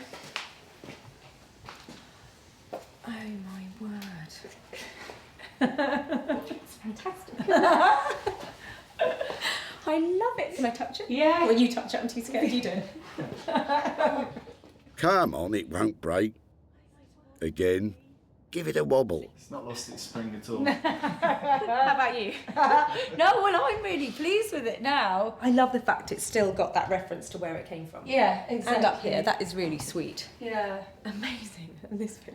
Do you think you'll be able to sell it? Do you think it's a nice, a nice product? Definitely, Yeah. definitely. Yeah. How did we do on budget? Because I think I only left you with 200 quid, but that was before we talked about you finishing it like this. We had to spend £50 extra on the concrete, and then what was the light fittings altogether? Was that about 40? Because it was like an extra £90 on top of that. If that's, 300 quid's worth of cost, I think you've done a great job. Because that scale of lighting and that kind of finish has got to be worth a lot more than that, hasn't it? I get the impression that Bex and Dave will be glad to see the back of this one. Now, all Sarah has to do is find someone to pay more than $290 for it, and she's in the money. That was good. Yeah. Went well. She seemed to like it. Yeah, no, definitely. Well, I'm really glad. No tears. Onwards and upwards, eh? Back at the dump, Sarah sprung into action when she got a look inside Andrew's boot. Have they just come off this then? Yeah. Really? Yeah, that's what keeps the car on the road, basically. Andrew and his car had a special relationship. She's an absolute baby. But he was happy for Sarah to take its old springs and try something. Well, she had thought she'd have a coffee table or something like that, and there's something to bounce about on, I suppose, but... That something became a bespoke standing lamp. Sarah knew that Martin would also be keen on this, and so dropped it off at his London shop. Sarah's back in Stockport to give Andrew the good news. Martin loved the lamp. But how much did he love it? Hiya. Hi. Hiya. Andrew, it's Sarah. Hi there. Hi, Sarah. How are you doing? Not too bad. Come outside and talk to me about your fantastic Jaguar. I could talk about that all day long, unfortunately. Is it your pride and joy? It is, it's absolutely fantastic. So when you came to the tip with your springs and we took them from you, did you then think about anything we might make with them? Not really. I'd assume you could make a small table or something like that. I have a great designer that I've worked with before called Beck Simon. We had a quick chat about the design and what we might be able to make out of them, and we actually came up with the idea of making a large lamp, a really high-end interior design piece. I think it's amazing. I must admit, I'm gobsmacked. I really am. It's brilliant. We gave them £290 to convert that from your spring, and we've actually sold it. Right. So we sold it for £450. Wow. Which means I have £160 to give to you. Thank you. Wow. That's not bad for now, is it? So have you got any ideas about what you might spend 160 quid on? I'm going to take the family out for a meal. Lovely. That's so nice. £290 was spent on work and materials, transforming the springs to a standing lamp. It sold for £450, meaning Andrew is cruising off with the £160 profit. Every item saved from the tip has turned a profit. From the paint-spattered ladders, now a terrific transforming chair, to the old car suspension springs reworked as a stunning contemporary lamp. And silver plating the Monopoly pieces was a chance worth taking. It is such a good feeling. There's all that rummaging and then the designing and the selling, but the icing on the cake is the look on people's faces when you hand them over money for nothing.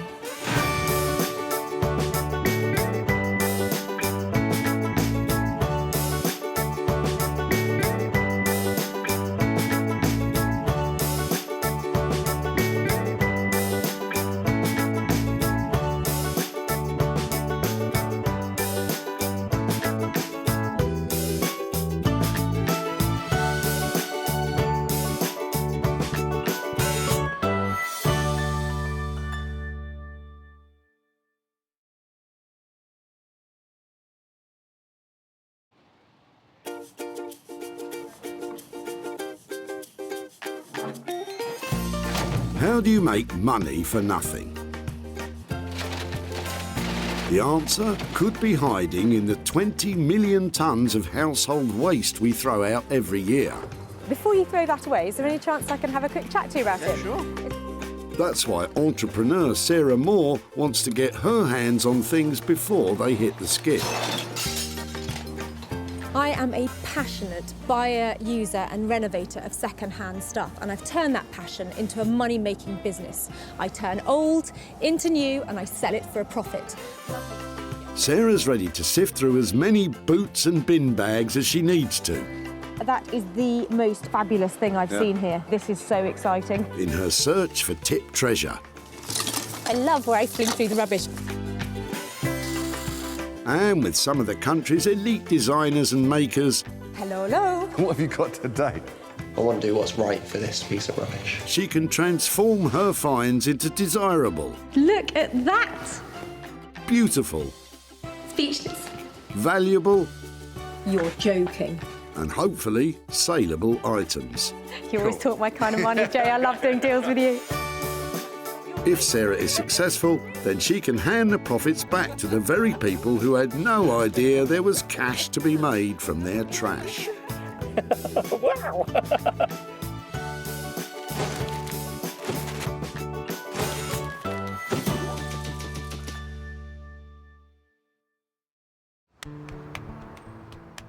Today, Sarah is at Whitley Community Recycling Centre in Surrey. Every day, up to 400 cars arrive here laden with junk for the tip. But much of it could be reused instead of landing headfirst in the skip. Thankfully, Sarah's here to retrieve rubbish from this wonderful world of waste. Some people like going designer shopping, others go and play golf. But for me, this is where it's at. I'm in the department store for rubbish, and all I've got to do is find the treasure in the trash. With a team of skilled designers waiting in the wings, Sarah has special permission to be scouring through car boots looking for 3 items that, once revamped and sold, will produce a payout for the person dumping them. Bring it down, I'm here all day. I like the look of your chest. Yeah. That's a loaded remark, isn't it? Come on, Sarah, keep your mind on the job. Enter Richard and some interesting looking doors. Hi there. Hello. I like your doors. Well, they didn't fit. Oh, really? That's an old one. That's an old one. Okay. That's one that came out. Right. That was the moulded door I got. So it's not as good a quality as the old one, then? No, but the old one wobbled. Well, do you know something? It might just be to my advantage. I'm looking for stuff that I might be able to recycle or make into something else. And your solid door might be just the thing. Yeah, well, you're very welcome to have it. I'm thinking it looks like it might make a great table or... A table? You've got a lot... Well, let's get the... That's really cool. I would love if I could take it away and see if I can make something from it. Yeah. So it actually looks a lot nicer without the paint on it. It's really solid. It weighs a lot more than the new one. I can see lots of potential just because it's so solid and it's really big, which gives me plenty to work with. But what does Richard think? You see, thinking of it from my perspective, I can see turning it into sort of trestle and using it as a workbench. That's what I would do. But my shed's not big enough. Now I've really picked it up. It's really heavy. There's a lot of good quality wood there. That's fantastic. I'll definitely do something with that. Haven't got anything else in there then that needs Yeah, to I've got a like... vintage VT home hub that I don't need. Do you want that? Fine. No, the sun lounge is not going. That's on its way to my allotment. Always worth asking, but on this occasion, Sarah will just have to make do with the old door. I'm going to break the door. If she manages to take it away in one piece, she'll certainly have her work cut out with this old timber. But she does have someone in mind who can help. Rupert Blanchard is a sought-after furniture maker based in Margate. Design-wise, I love making things that appear really clean and simple, but the cleaner and simpler they get, the more complicated they are to make. Rupert's furniture designs command a premium price which belie their humble beginnings. Basically, other people's waste, I find some kind of beauty in it and spend a lot of time and give rubbish a lot of attention to try and bring it back into use.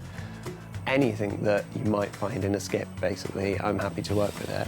That's music to my ears. This old door, which Sarah's been given by Richard, fits that bill perfectly. So, Sarah's rescued 1 item from the skip, but has 2 more to find. Unfortunately, she's spotted something it's too late to save. That is hundreds of pounds worth of lamp over there. Sarah, you should know better than to eye up the stuff that's strictly out of bounds. Anyway, it's not as if it's quiet. There's no end to the rubbish that's pouring in just now. And in no time, Sarah's on to her second catch. It seems skip visitor Stoyan is about to dump something special. These are really cool. Yeah. So you're throwing them today? Yes, I don't need them. Stoyan has had enough of trying to glue his broken dining chairs back together, but Sarah can see promise in these pews. I think they look lovely. How many have you got? I got 3 just. 3. Lovely. Okay. They're really cool. I love the shape. That's fine. It's all yours. Really? I'm so pleased that you didn't put them in the tip. So That's okay. Thank you so much. These lovely old chairs are going to be made marvellous again. I've got a maker in mind to restore them, and I think I'm sitting on a fortune. Thank you so much. You never know. Someone's rubbish is somebody's gold. So if you need something and you can use that, You're welcome. So item 2 is all set for a spruce up, and Sarah knows the perfect craftsman to overhaul these classic chairs.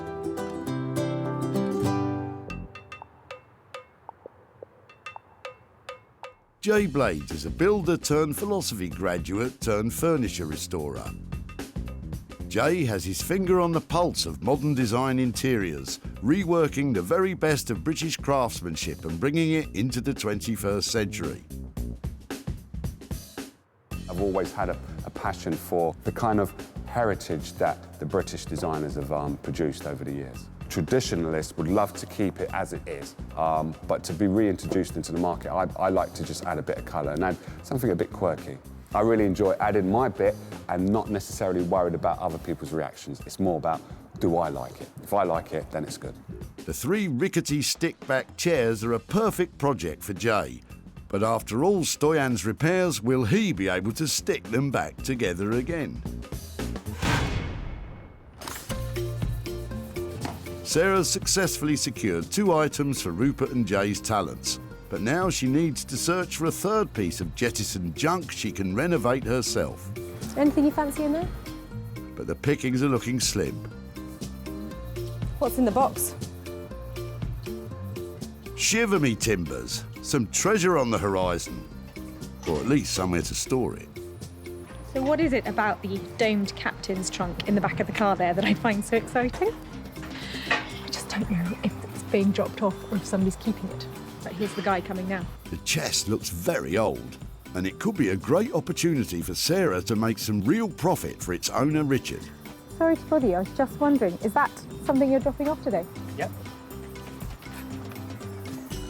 That looks amazing. Have you just had enough of it? What, is there a story behind it? There is actually, it's my wife's grandmother's. Right. So there's a bit of a story actually. Yes. But yeah, I don't know what she used to do with him. And she didn't go abroad, or did she always live in this country? Do you know anything like that, or? She went travelling when she was about 85, 90. So Oh, that's really? all, yeah. So it's probably, I bet she didn't use one of these, I don't think did she she? was that then, no. Okay. She was quite, unfortunately I never met her, but she was apparently She sounds very... quite spirited. Yes. Does it open? Does Yeah, it still? I think so. Just one of the hinges is broken, but yeah. I think that is absolutely beautiful. And I totally understand why you might have finished with it, but is it something that maybe I could take away and try and restore or do something with? Yeah. Yeah? You wouldn't mind? Rather than throw it away. Although it's not a treasure chest, Sarah can see some good money in it for Richard and his family by saving it from the crusher. I really honestly don't know how much it would be worth. I've never seen anything like that, so no idea. This is stunning. It's absolutely beautiful. It's in real original condition, and it would fit into a smart country house anywhere around here. Sarah's search for the 3 items is complete. Rupert will knock the old white door into shape. The 3 chairs are going to furniture designer Jay, and the empty chest will be treasured and given a new life by Sarah. I love the things that I've saved today, but the real question is, can I actually make any money out of them?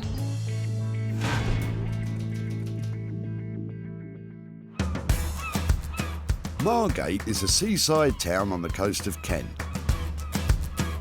Like Brighton and Southend, Margate was infamous for clashes between mods and rockers in the 1960s. Fortunately, it's now well known for the Turner Contemporary Art Gallery and its very own burgeoning vintage clothing and retro furniture scene. It's also home to Rupert Blanchard, who's one of the country's leading reclamation and bespoke furniture makers. And he's used to dealing with Sarah's wild and wacky dump treasure. I'm really looking forward to Sarah turning up. I don't know what she's actually turning up with. I'm hoping that it's going to be something that I'm actually familiar with slightly, maybe wood, maybe a little bit of metal on it. If it's mass production or bespoke, if it's rotten or brand new, happy to sort of apply my own skills to it and play with it, basically. I just want to get on with it. Hello. Hey, Sarah. I'm a bit embarrassed. It's only a door. It's a door, it's great. The door's good. Let's bring it in then. Fab. Here, you take that end. One objective down then. Recognise that straight away. Is a door great? They are great if you've got a gaping wide opening at the front of your house. It's quite heavy. solid, isn't it? Oh, it's a pine door. That's what I thought. It's a Victorian pine door. That got left in the garden. Okay. This one's really quite square, quite solid. Doesn't seem to have much rot to it. Nice little metal keyhole cover. We could incorporate that into something. I don't know why, but I'm thinking about a dressing table for some reason. So, dressing table. What are you thinking? Mirror in the top, or is what are you thinking? Well, it's always been straight all of its life. I'd like to make it a little bit more curvy. That might mean a lot of cutting, a lot of making it. It was always stood up straight. Maybe giving it a nice slinky little bend round. So it's perhaps a lower table, turns round, goes up slightly, so you can sit against it and have it either a tiny little work table or a dressing table. A slinky dresser for somebody who's a slinky dresser, perhaps. But how much is this transformation likely to cost? I'd like to get this done in a day. I would like this done and keep this one simple, keep it clean, but keep it quite abstract and sculptural. And so, yeah, in total, no more than 2 days. That's fine. I think if we signed it off like that we're up to kind of 400 quid on it. If there's a bit less than that, that's great. That might mean something more for the guy who dropped it off. So if we keep it to that kind of ballpark, I'm happy with that. Yeah, I don't see any problems with this. It's going to be quite a sculptural challenge, quite a interesting thing. I think it won't be to everyone's taste, this one, but I think we're going to do something new that people haven't seen before with this one. So from distressed door to pop art dressing table, that boy is a genius. With costs of up to £400 to transform this old door into a slinky pop art mirrored dressing table, the pressure will really be on Sarah to sell it for a premium price if she's to return a profit.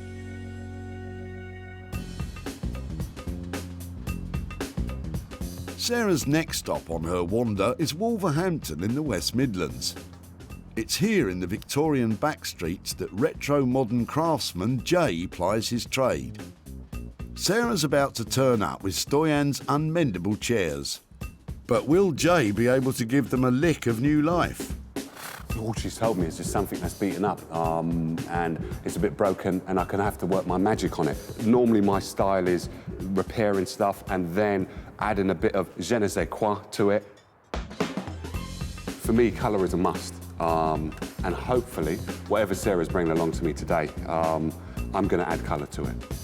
How are you? I'm very good. I can't complain. What have you got today? I've got something really special today. Look at these. Oh, I can see that. I can see that. That is, whoops. They need some work, don't they? They do need work. These scrappy seats are actually classic British Urkel dining chairs that were built at their factory in High Wycombe in the 1960s. These are one of the creme de la creme of our English designers and English manufacturers that are still functioning in today. A lot of people want Urkel because it is the go-to kind of manufacturer to have. So someone to be throwing these away, it's kind of interesting, I would say. But it's very rare that you come across someone wanting to throw away Urkel. Very, very rare. The guy dropping these off, he said he had bought them from the car boot. He had given up mending them because they weren't in a great state and he just didn't want to see them anymore because this one definitely seen better days and the others are weak. So, yeah, I thought that they just looked so cool. I love the colour about them, but they need that special touch, Jay. Yeah, they do. They need a bit more than a special touch. They do need repairing. So what we've got is glue that someone's tried to glue them with. And the one thing glue doesn't stick to is glue. So I'll have to remove all of that glue. This is coming out as well. No. I'm hoping that the state of them wasn't too bad. And then I thought, you are the go-to man for Urkel.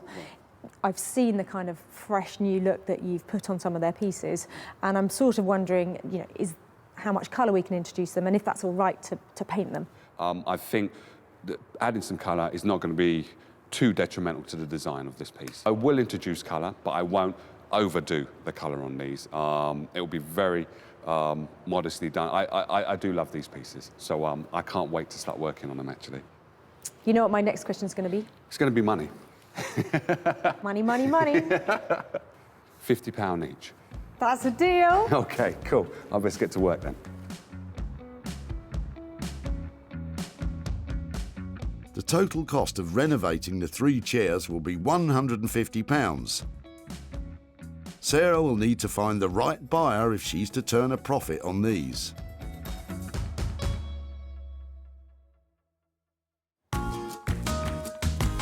So, with 2 items dropped off and hopefully on their way to be saved and sold, it's Sarah's turn to get stuck in back at the Reclamation HQ in Sussex.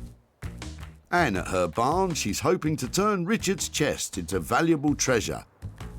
But sometimes it's difficult to get started. The dog's run off again.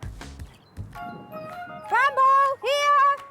Bramble, here! Come on, here! Right, I'm just going to go and put it in the house. Come with me. Come on. Come on, let's go. Come on. But preparation is everything.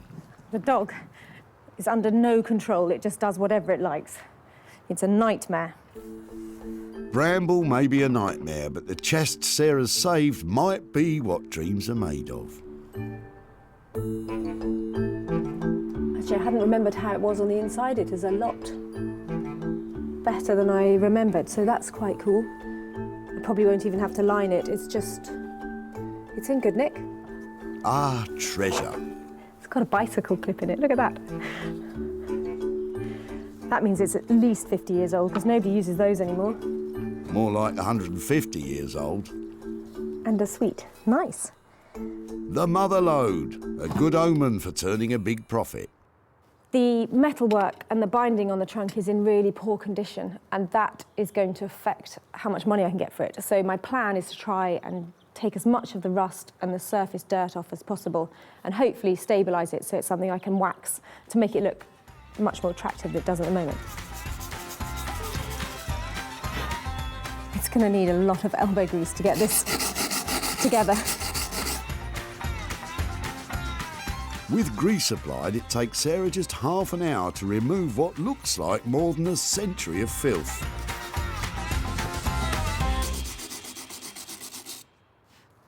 That's great. It's missing its clasp here, look. Should have one of those on this side, but that's missing. It seems this trunk also comes with a lot of baggage. Quite recently, somebody's put a couple of screws in here just to hold the hinge on. So I need to find out how big they are and go and get some better ones, hopefully with some sort of rounded top to them. Looks like they were hammered in before, so I'm not going to be able to do that again. All of the polishing is beginning to pay off, and Sarah's starting to get a hunch that this chest could be quite valuable. What I might do is just take a picture of it and pop it on social media. I'd like to know how old it is, if anybody's seen one like it, particularly if anybody's sold one before and knows how much it might be worth.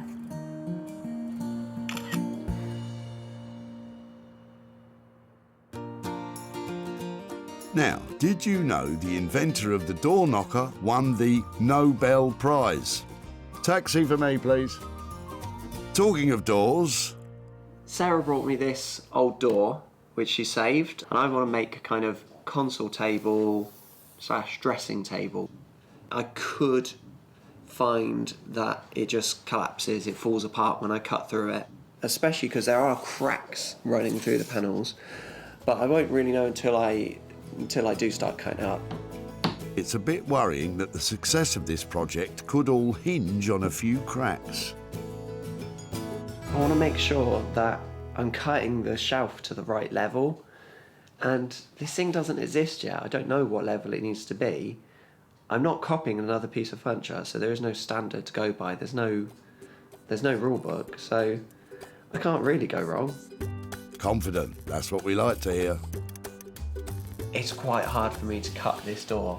It's quite upsetting, but it is a knackered door that was on its way to landfill, so I'm gonna give it a new lease of life. Upsetting it may be, but just think how satisfying it may be bringing that door back from death's door. The cuts that I'm making through this door, they're not going to be straight through, they're going to be at 45 degrees, so I can join it to the next section door seamlessly as one flowing line. I don't want ugly joints just flat against each other. I want to make this nice, smooth, flowing line. Hopefully, I've sliced straight through at 45 degrees and it won't fall apart, but we shall see. No, not quite. Well, the good news is it's not fallen apart. Oh, not quite through. By cutting this door in half, Rupert's turning this into a do. That's half a door. I have made 1, 2, 3, 4, 5, 6 cuts to this door. Hopefully 6 cuts is all we're going to need. So this little centre section can disappear, and that means that I should be able to fold the door together now. But you kind of get the idea of what I'm trying to achieve, to make it appear as if the door has actually folded up on itself. Don't you just love it when a plan comes together? I'm still experimenting at this stage. I'm just trying to work out the piece of furniture that at the moment it only exists in my head. Yeah, it won't just levitate. Nobody said anything about levitation. Once mastered, that's bound to raise the value.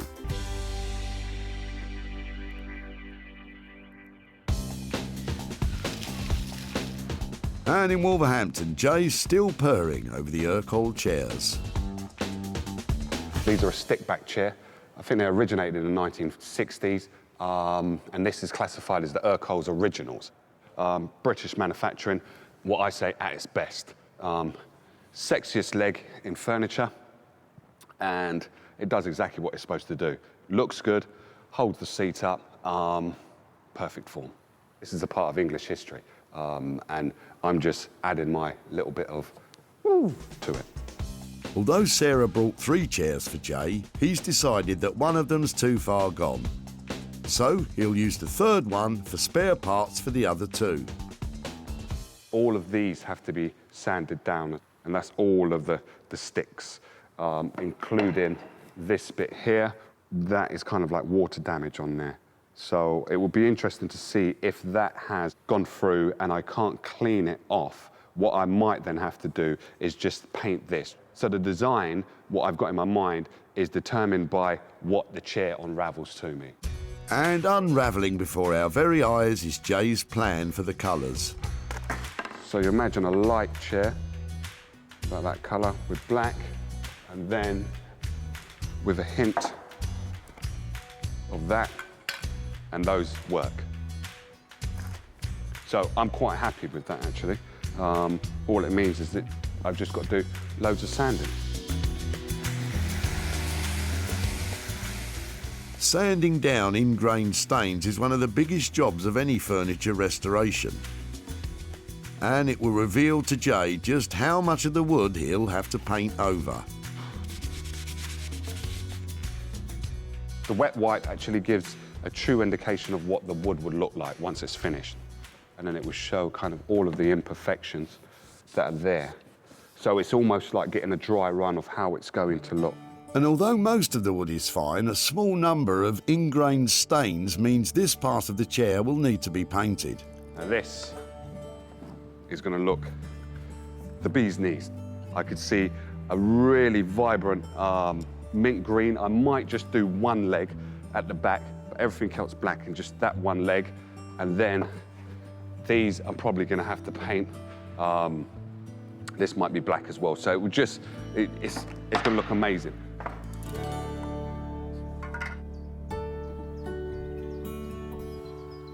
Back at her house, the photo Sarah took of the old trunk has generated some results.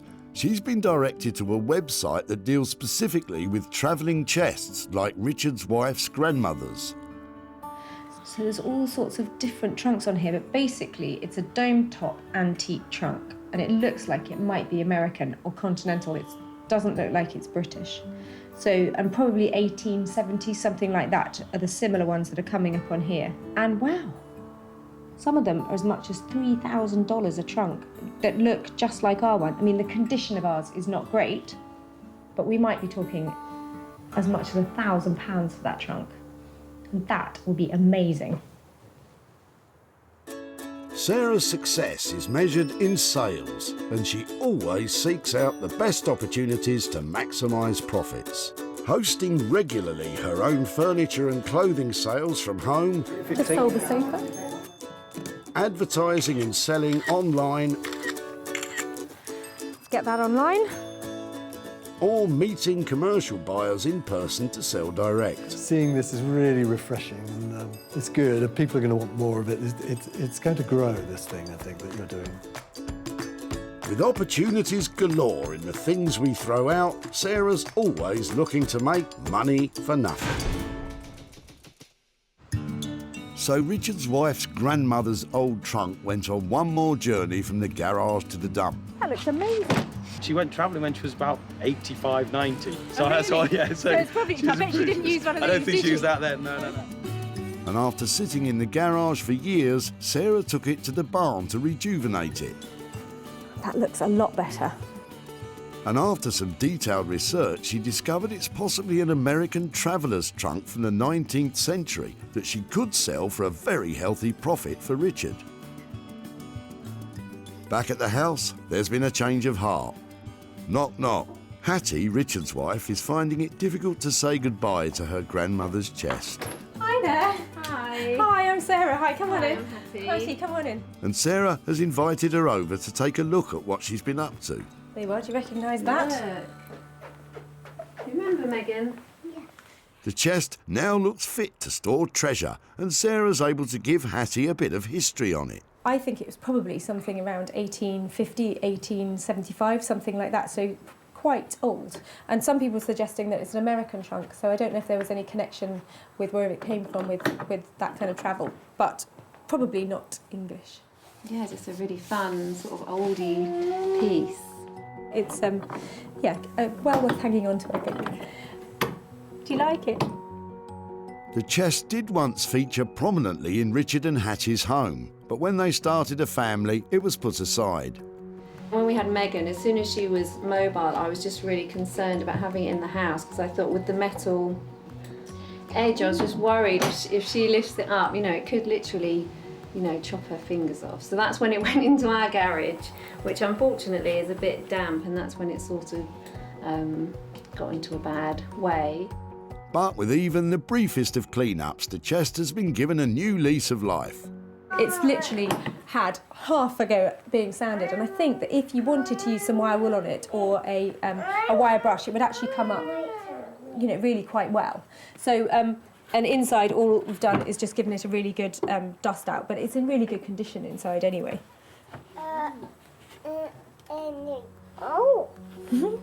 What can you see? Sarah can see that Hattie never really wanted to lose this precious item and wants her to have it back. Should we take it with us, Chloe? Yeah. That would be great, thank you. I think it's quite heavy, isn't it? It's got wheels on the bottom, which is a really good feature if you really want to move it around. Hattie and Richard almost got rid of the chest at the dump, but thankfully this family heirloom is going back home, and for safety's sake, it won't be used as a toy box. There you go. Well, that's fantastic. Do you think that'll fit? Brilliant. I am so pleased it's going back home. Sweet. Really... Oh, that is really sweet of you. Thank you so much. Safe trip home, and I'm glad it's going home. Thanks very much. That's a pleasure. Isn't that sweet? That's so nice that it's actually gone home. A very sweet ending. From one sweet ending to another, Sarah's back in Margate, where Rupert is adding the finishing touches to the pop art dressing table made from an old pine door. Every time I come down and see Rupert, I get such a surprise. I don't know how that genius mind works, but everything he turns out is just really special. So today, it's a console dressing table made out of a door. Who knows what that's going to look like? When Sarah saved it from the dump, it was a simple pine door which had seen better days. Rupert's given it an imaginative uplift and a new purpose in life as a quirky console table. It looks like it's having a good old knees up and will add bags of character to someone's hallway. Rupert, hi. Hey, Sarah. Come How in. are you doing? Good, good. Back again, I see, for another weird contraption? Oh, Rupert, it's fantastic. Yeah, it's an odd one, this one. I was really worried about you turning up because I think you'd either hate it or kind of love it. Essentially, I've tried to make a hallway console table, somewhere just to put your keys, put your gloves on the side. So I've actually added a new piece of architrave around it. When I say new, I pulled that out of a skip. It matches the period of the door. I had that mirror kicking around in the warehouse. It's of the same period as the door. I love the fact if it goes on a wall, it's going to add so much detail, and it's just so simple, and that is why it's brilliant. Yeah, I really wanted to keep it simple. I'm really always interested in the history of pieces, and to me, flaking paint and different colours really tells the story of this previous home. So I think that we said the budget on this was £200 to £400. How do we get on with that? I haven't spent so much time on it, and luckily I haven't had to spend much money on it. I'd be happy to let you have this for around the 200 mark. That'd be no problem. With £200 worth of budget, I should be able to make a profit on it. So thank you. I think it's gorgeous, and there's a wall in my house that definitely needs one of these. So, with Sarah made up with the makeup checking mirrored console table, all she has to do now is find a new home for it. Wow, the beauty in that design is all about its simplicity. It's such a clever idea and it's so functional. It's a door, now it's a console for a hall. It's brilliant, and I'm hoping that that should make it pretty easy to sell. Who would have thought back in the dump in Whitley that Richard's ill-fitting door would gain a new lease of life as a console table? I can see turning it into sort of trestle and using it as a workbench. That's what I would do, but my shed's not big enough. Shame the shed wasn't as big as Richard's ideas. But the good news is that allowed Rupert the opportunity to customise and crease that old timber, turning it into a cool console table. Sarah has yet to find the right home for this unconventional creation. Sarah's come to Surrey to show Richard how his old pine door has been reinvented. Hi there. No, you're not. Oh, hello. Hi there again. How are you? Hi, nice to see you. Hello. Who's this? This is James and Jessica. Hello, guys. How are you? Good. Have you come to see what happened to your old door? Yes. Come on out. I'll show you. know how a door can become anything other than a door. James can't really imagine it. Really? Have you thought about what we might have done with it? Yeah, just an old TV. An old TV? Yeah, one of those wooden ones. That's a really good idea. I wish I'd thought of that. Do you want to see what we did with it? Yeah, absolutely. Okay, so it looks a bit different. This is something that is probably not everybody's cup of tea, but your door went on holiday. It went all the way to Margate to this amazing designer who's called Rupert Blanchard. And he has made your door into, it's a console table. That is... I mean, but you can still see what it is, can't you? And then when it's in a sort of more household position, I think it looks quite smart. So it's not everybody's cup of tea because it looks a bit scruffy, but I think it's really original. I really like it. What do you think, Jess? It looks a bit different to how I expected. I think it'd go really well in our house. Do you think it would? You do admit that much, don't you? Can we maybe have it soon? Well, it's funny you say that. Normally I come here and I say to people, this is what I've done with your old door and I've sold it and I'm here to give you money, but your door hasn't sold yet. So I can either give you the door or I can hang on to it and try and sell it for you. I'm pretty sure that we're going to be wanting to take that off your hands in the few minutes that I've thought about it. I really, really like it. But yes, so please send us all the... For my room! Yeah, it could be for your room, could be for your room, maybe for the man cave. Really nice to see you again. Thank you ever so much. And yeah, I'll be in touch very shortly. Take care. Bye-bye. Sarah never sold the piece, but Richard decided he wanted it for his home. Sarah may be £200 out of pocket, but at least it was a happy reunion for the old door and its original family.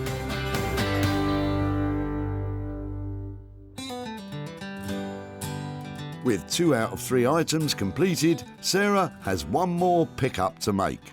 And in the West Midlands, Jay has finished the Urkel chairs and is waiting nervously to see if she likes what he's done.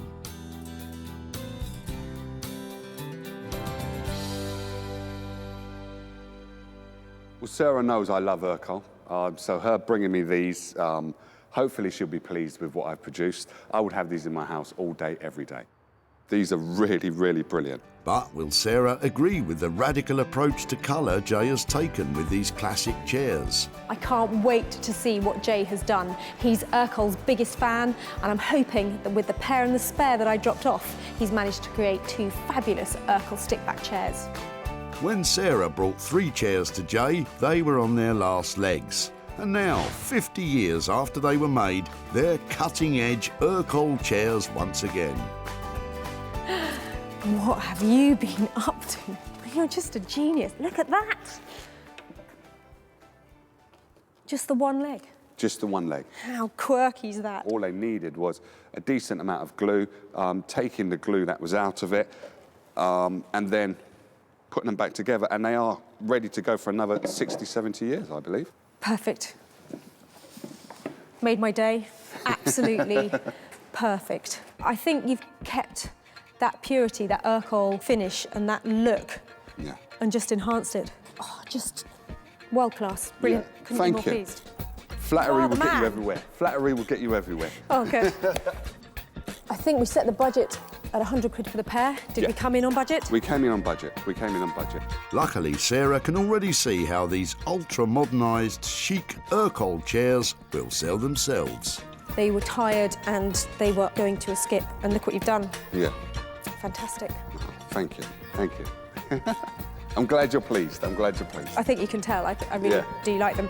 I knew they were coming home to the right person, and I'm sorry to say I'm going to take them away. Yeah, you will. You will take them away. Yes, they needed a little bit of glue in, TLC, but the beauty with Urkel furniture is that it will last the test of time. It will outlive me, most probably, and it will be a case of if we can just add a little bit to it to make it just look like, ooh, or draw people's attention, that's what I'm all about. At the dump, these battered but beautiful Urkel chairs were about to be discarded forever. They're really cool. I love the shape. Sarah thought she could make a profit from them, and Stoyan was very happy to let her try. If you need something and you can use that, you're welcome. And with a touch of J-Blade's design wizardry, they became cool retro chairs with a bright future ahead. Oh, just world class. Brilliant. Couldn't be more pleased. Sarah showed them to Martin at the old cinema, and he snapped up the funky chairs for his retro London store. It's got a nice sort of fun 50s, 60s look about it, and it's just really done well. I like it. Now, Sarah's in Surrey to show Stoyan what became of the chairs and hand over any profit from the sale.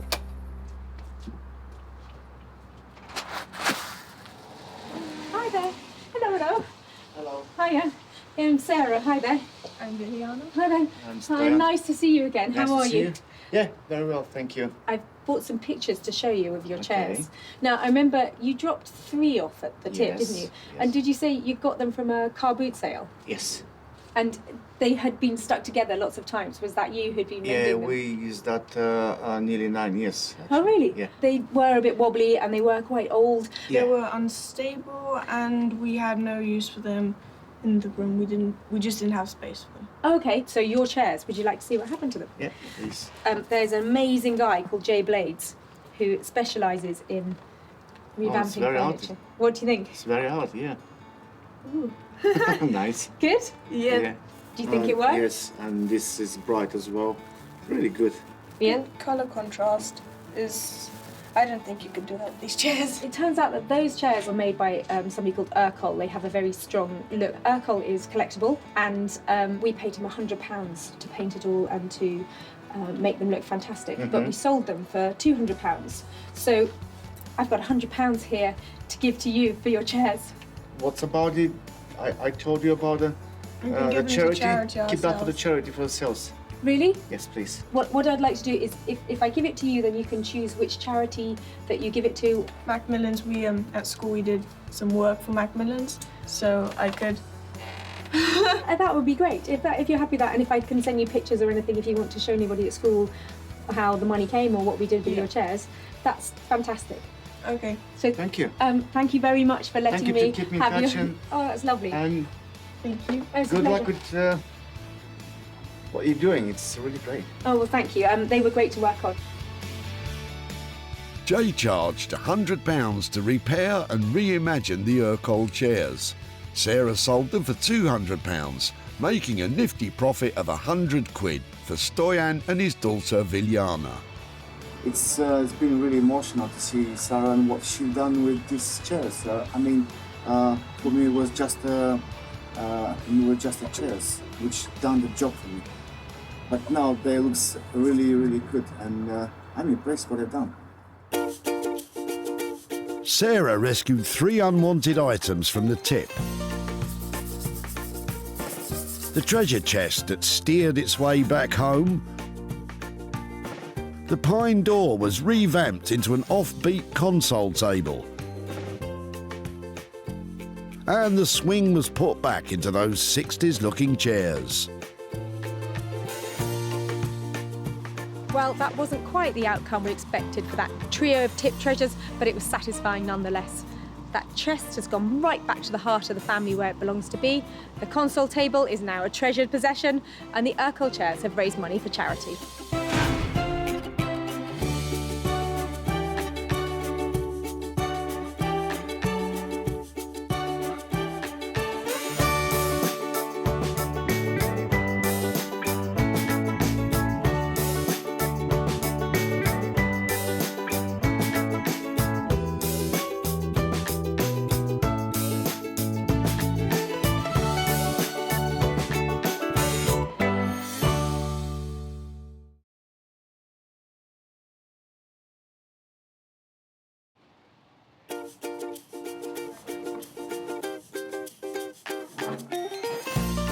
How do you make money for nothing?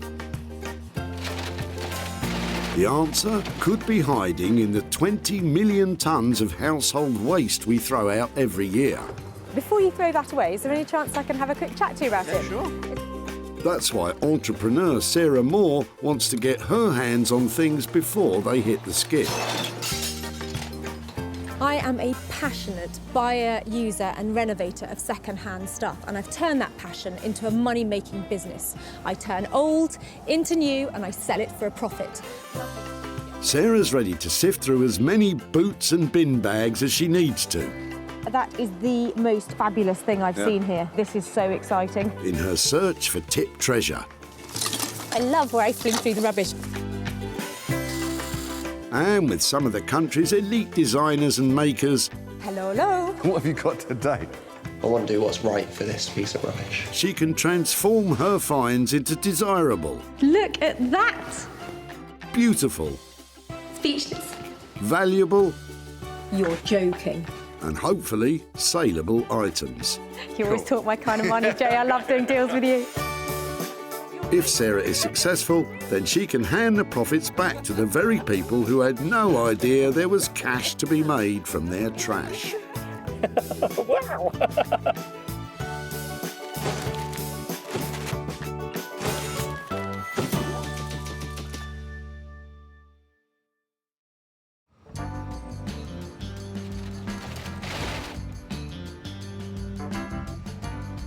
Sarah's travelled to the Bredbury Recycling Centre in Stockport, where they can have over 200 cars through the gates every day.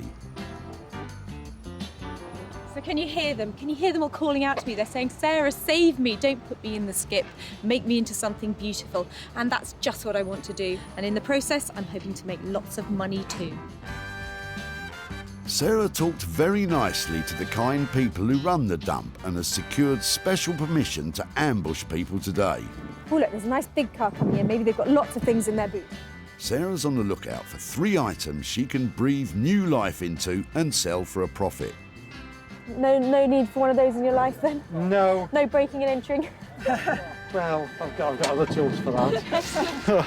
Stop bothering the nice cat burglar, Sarah, and get on with your search.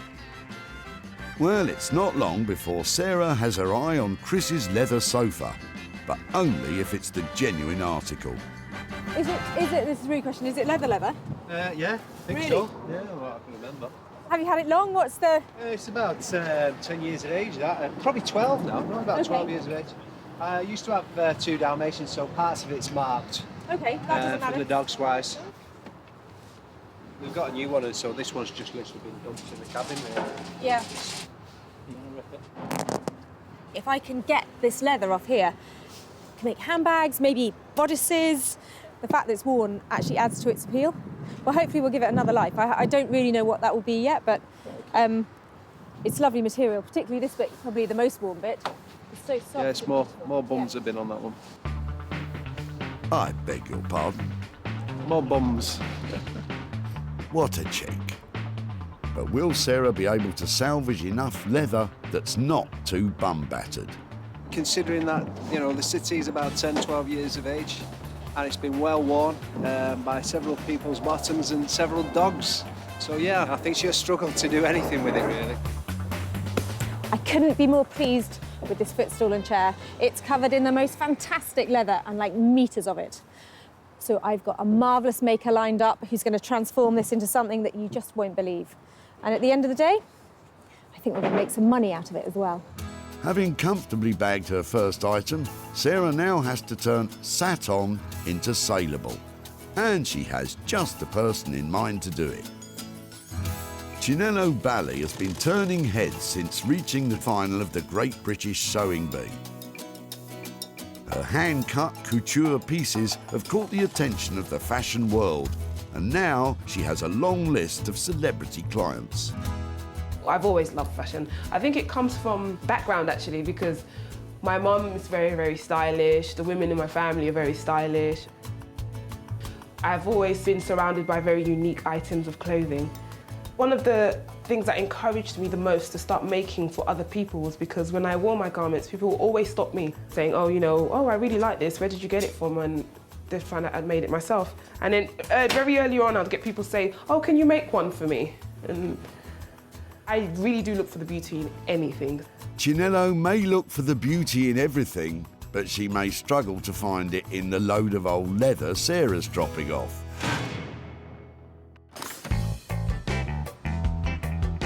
So it's 1 item down, 2 to go.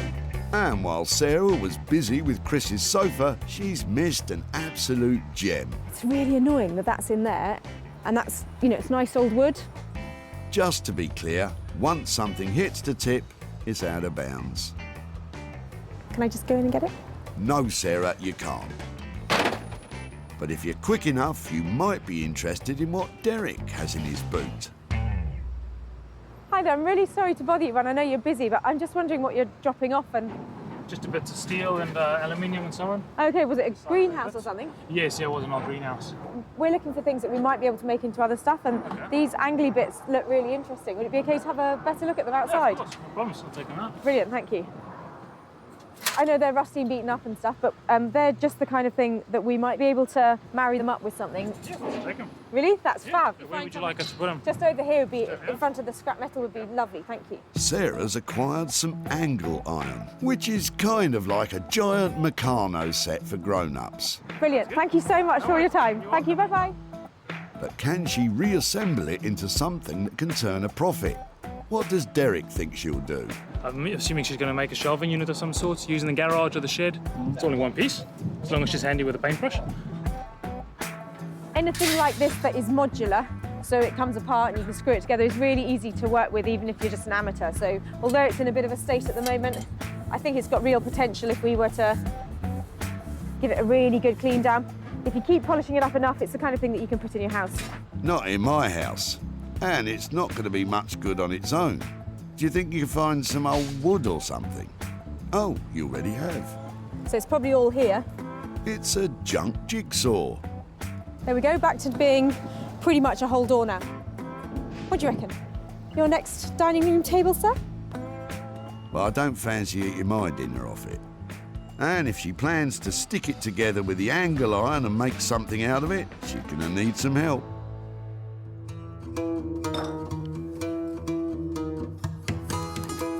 Rupert Blanchard is one of the most imaginative bespoke furniture makers, searching the country for undervalued materials to rework into contemporary designs. I work mostly with reclaimed, salvaged and abandoned materials. Basically other people's waste. I find some kind of beauty in it and spend a lot of time and give rubbish a lot of attention to try and bring it back into use. I like giving things a second, a third, a fourth chance. Rupert's been making furniture for over 10 years, and in that time has developed a thing for drawers. Oh, look at that drawer. Look at that. What a beautiful drawer. Rupert's no stranger to unused materials, but that door might be past saving.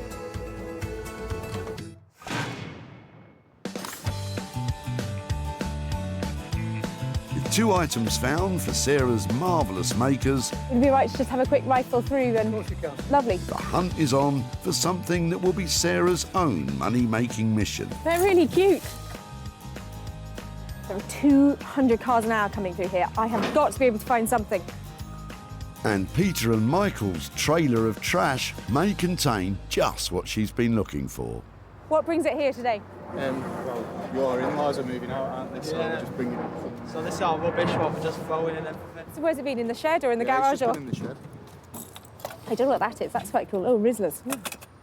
So you're not tempted to drink the very special anniversary ale from 1984?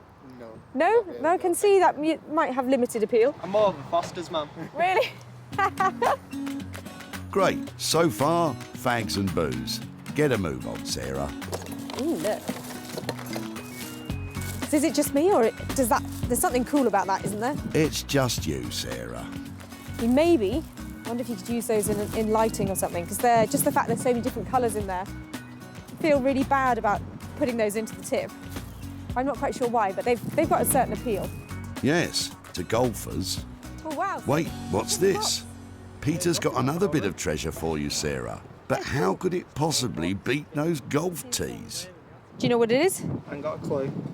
I think that it's, see how it's got an angle like that on it? It's a writing slope. So when people wrote letters, it went like that. So it was like a mini desk when they were, and so there you've got the bit where your pen went. Oh, look, isn't that clever the way it opens up? And down here, and the key that goes with it. Would it be something we might be able to have a look at? Yeah, no problem. Really? Yeah. Brilliant. Thank you ever so much. Thank you. Now that's more like it. I'm sure you can make a few bob selling it as it is. So everybody used to have things like this, because everybody wrote letters, so we just don't do it anymore. Here, it's very faint lines. This would have been beautiful gold inlay, you know, onto the velvet, so that would have been pretty. So that's a joyful little piece of history there. This type of writing slope, or lap desk, first appeared in the 18th century and became a stylish accessory for the travelling gentleman. Today, the market for these is buoyant, and Sarah could well raise some surprise cash for Michael and Peter. I love this box. It's really sweet, and it's the oldest thing that we've found today. It's got some lovely details on it, and I'm hoping that it's going to be really quite valuable. And that means that all of the money we get from selling it can go to that great guy who dropped it off earlier.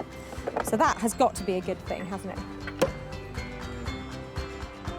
And with that, today's list is complete. Chinello will lavish love on Chris's leather. Rupert will tackle Derek's rusty frame and that dissected door. And Sarah, oh no, she's not taking the golf tees as well, is she?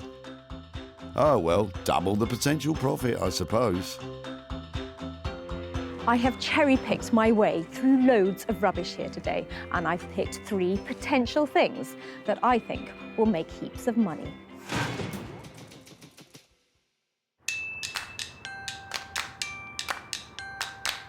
Canning Town, East London. Amongst its old industrial past and its current regeneration lies the home of high fashion. Well, you wouldn't think it from the outside. Designer Chinello Bally will have Sarah at her door any minute with the beaten-down chair. I have a feeling she's not going to be happy when she sees what it's made out of. I love beautiful fabric. Anything that's beautiful, anything that's glamorous looking, I love. If I was going to say anything's out of my comfort zone, it'd probably be leather. It's because you wouldn't usually think of leather and think elegant. Oh dear. Good luck, Chinello. Hello, Janello. What have you got for me? Okay, these are the cushions off a chair, and I've got a footstool that goes with it. Oh, wow. She's in. I'm going to need to sit down here. So I'm hoping that between this and this, we've actually got heaps of this fabric. There's loads of it, definitely. I actually wondered if it was nicer. I actually really like the inside, Yeah. but I think as well we can use both because look, that looks lovely against each other. Oh, wow, that's really cool. Yeah. I had a few ideas. Okay. I want to hear your ideas this time because I have got no idea. When I was looking at this, I kept on thinking about maybe having something like some sort of cape or some sort of loosely fitted garment. Yes, maybe. How about like a blazer cape? You know those blazers that have the capes attached to them, so they don't have a sleeve. It will be like the cape instead of the sleeve. Come on, Sarah. You know, those blazer capes that you see everyone wearing all over the place. What exactly, how does it style, the blazer cape? It's basically a blazer, like yours, but it would have a cape. Fascinating. Fantastic. A blazer cape, how much money does it cost to produce a blazer cape? Stop saying blazer cape. Could be looking about £250 to £300. Okay. Do you think that would mean we'd make a profit? Definitely, I think so, because this is real leather, you know, and it's a handmade jacket. Should be looking about £400 for it. Okay, well, I think that sounds great. I think leaves me a bit of room to surprise the guys who dropped it off.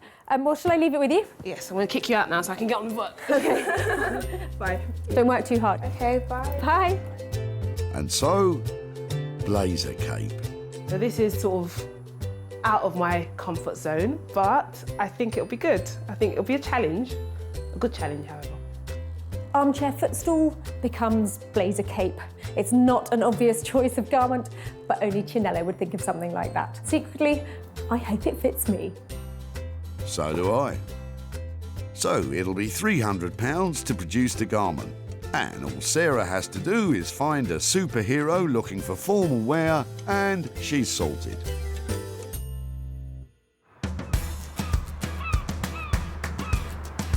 Sunny Margate on the southeast coast. Once a mecca for British holidaymakers, now it's a place where vintage is an advantage and reclamation is the order of the day.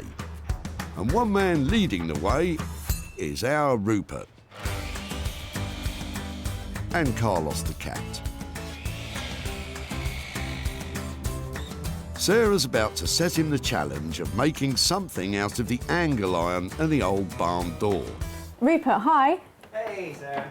How are you? Back again?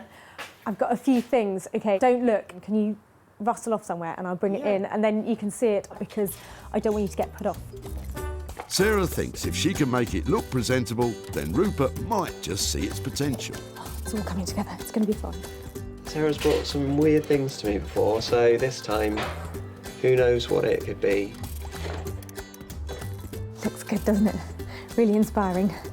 Doesn't look like a load of old junk. I'm not exactly sure who Sarah's trying to convince, but either way, Rupert's getting concerned. Sarah, you all right? Yeah, it's coming together. I hope it's going to be worth it. Can't quite imagine what you're doing yet. It's a lot of crashing and banging coming from out there. Never look better. Rupert? It's like all my birthdays and Christmases come at once. There was something about it. It's been hacked into, it's been cut up. Okay. But I just love the fact, the wear on it, you can't make it look like that. What is it? A toilet door, a barn door? Barn door, I'm thinking. And then this angle iron? Yep. Brilliant, isn't it? I love angle iron, I love it. It's so flexible and adjustable, and it's something that you don't really see now in the home. Everyone used to make their bench in their shed, their shelving in the garage out of this stuff. So, the angle iron's a hit, but the old barn door has some issues. Quite a lot of age, a lot of dry rot there, so it can be complicated to work with. I don't know if you've noticed, but actually it has been cut in half. So there is, it's not quite as intact. So yeah, that's why I was piecing it together so it wasn't. That's a surprise. Yes. There's a jigsaw puzzle. Yeah, I did have some thoughts that maybe this was kind of cut up into parquet to make amazing tabletop, and these were framing it in some way. A table, I see as the easy option for me. Yep. A sideboard would be a more challenging option for me because it's only 2 materials here, so to stretch them far enough to actually make a piece of furniture that you will sit in front of and stare at every day, it'd be quite a challenge. Rupert's never one to shy away from a challenge. But how much is it going to cost? I've got a couple of days' work on this. I would like to really, go to town on this piece. So we're looking at a 400 or so quid. I think that's about right. I've left Rupert in there piecing together that jigsaw and trying to make a sideboard out of the door and that old angle iron. I think he's got his work cut out, but he's so enthusiastic about it. I think there's potential for real profit from this piece. To make a sideboard out of all that rubbish will cost you around £400. So Sarah will be aiming high in the sale of this one. With the worn leather and the deconstructed door being dealt with by the designers, it's time for Sarah to generate some cash of her own. And back at her barn, she's hoping the antique writing slope will do just that. Now, I was really pleased to save this the other day. I love the fact that we found something that was really old, and it's a charming piece. It's got sweet little things like its own key still with it. So to think that it was going to be thrown away, I'm really pleased that I rescued it. It's not in great condition, and that makes me worry about how much it's actually going to be worth. There's big chips off the veneer all around here, and I think it's had some restoration on it. In here, in the hinges, you can see how they've been nailed back in rather than screwed, and they're not the original ones. This isn't going to be worth a fortune, but I don't think it should get thrown away. And I know that because of the details on the front of it, the fact it's got the key and the lock, a lovely shield on the front and the escutcheon here, people might even buy it just to be able to reuse those to restore something else. I think the best thing I can do with it is to polish it up and make it look prettier, and then take some lovely pictures of it so that you can see all the details, so it has lots of appeal to lots of different people. When polishing up old veneer like this, it's best to avoid harsh chemicals. A thorough rub with a dry cloth will do the job. This is my very naughty puppy. Come here. It never does what it's told, do you? And the mere mention of a rub has brought Bramble in. I think it's looking better. I'm not an expert on wood. I'm just wondering if that's a mahogany veneer or maybe walnut. Oh wow, that looks really good on there. Sarah's planning to sell the piece online to the highest bidder. I'm going to take photographs from every angle of it and the detail and the damage that it's got, so that whoever buys it has got the whole picture.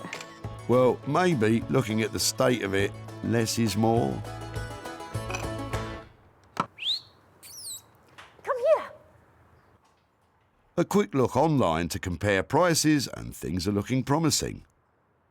So this one's similar, and it's £44.50, but I'd say that's got a slightly Art Deco-y, sort of 40s-y maybe feel to it. So I think that one is newer than our one.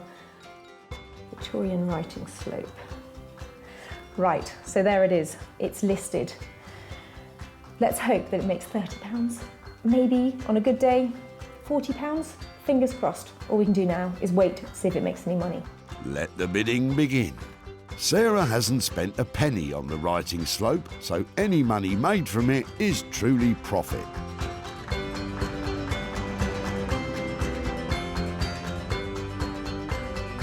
Back in East London, it's blazer cape time. And you know, I'm coming round to the idea. It's a blazer and it's a cape.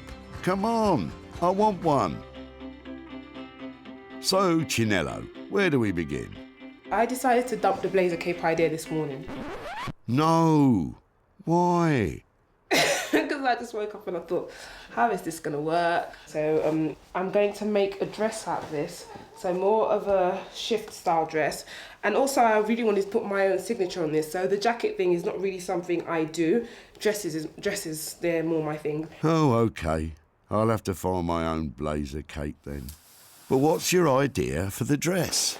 Okay, so my initial idea is to have this part here at the bottom, and then this would have made up, you know, the top half of the dress. So the dress is mainly in the leather, and then this would have been sleeve, and that would be a neckline there. Chinello's planning on using wax print fabric for the sleeves, a typical material for clothing in Africa. And although this material is dark, they're more commonly vibrant, colourful cotton prints, which historically were used as a non-verbal communication that could indicate status or wealth among African women. I'm just trying to straighten out all the edges, and I was just making my dress a little bit shorter than I want it to be. With the chair and stool completely stripped, Chinello has all the material she has to work with. So now it's just a matter of sewing it all together. Still want to use some of the original seams from the sofa, so I'm going to keep some of those in place, and I'm using a contrasting thread that matches with the fabric that I've decided to use for the sleeves. I'm going to use that to create some seam details. Chinello is sewing the panels together using robust and hard-wearing thread. Perfect for heavy leather stitching. Can you see that? But there's a problem. Don't know why it's doing that. I need to work out why it's doing that. The leather panels keep slipping away from each other. It's moving. So I'm not sure whether it's too worn or if there's some kind of waxing on it that's making it slide along each other. See, it jumps down as you try to sew it. Even though I start with the needle inside of it, so it shouldn't do that at all, it still jumps. This could potentially be it for the sofa dress. If it's not going to sew, what am I going to do with it? The more worn sections seem impossible to sew together, and considering most of it is well worn, Chinello might not have enough material to make a wallet, never mind a dress. Because it's not like it's not sewing it, it sews it in bits and then it just gathers it up at the bottom, and it was doing the same thing on that machine, so I moved over here. What are we going to do now? I'm not sure we'll be able to do this one. Is this the end of the road for Chinello's dress? Let's give her a chance to think.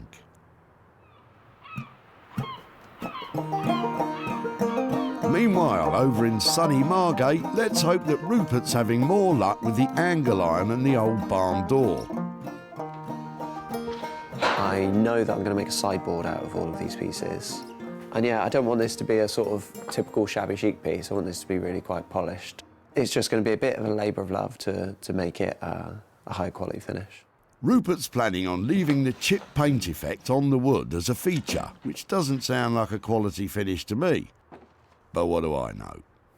Although I know what I'm making, I've got to strip it down and prepare the materials. The nuts and bolts holding it together have fused shut with rust. Just going to cut these off. But Rupert can cut them off with his cut-off tool. That's what it's actually called.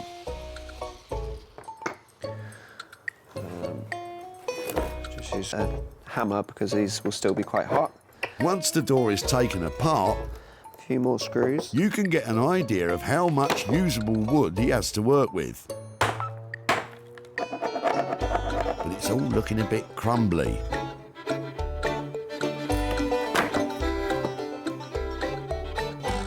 And it's not looking good. This is a good representation of the door overall, in that it is just crumbling.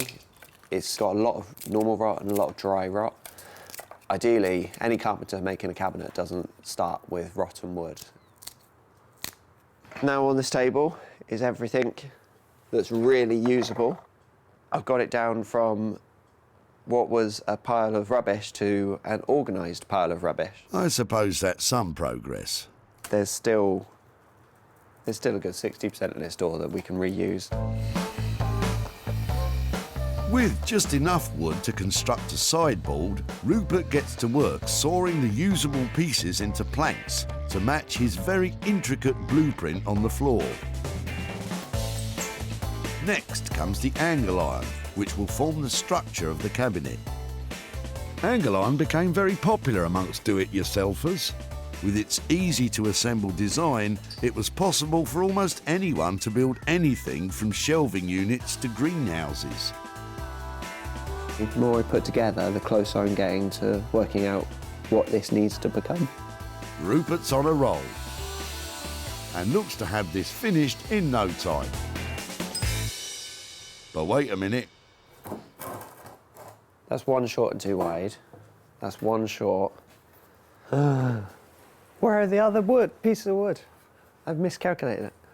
Uh-oh, with such little door to work with, that doesn't sound good. Oh, this is nuts. This is a problem with having a warehouse full of rubbish, that I often lose a piece of wood that I just cut. Good luck finding it in there, Rupert. Maybe Sarah will be happy with half a sideball.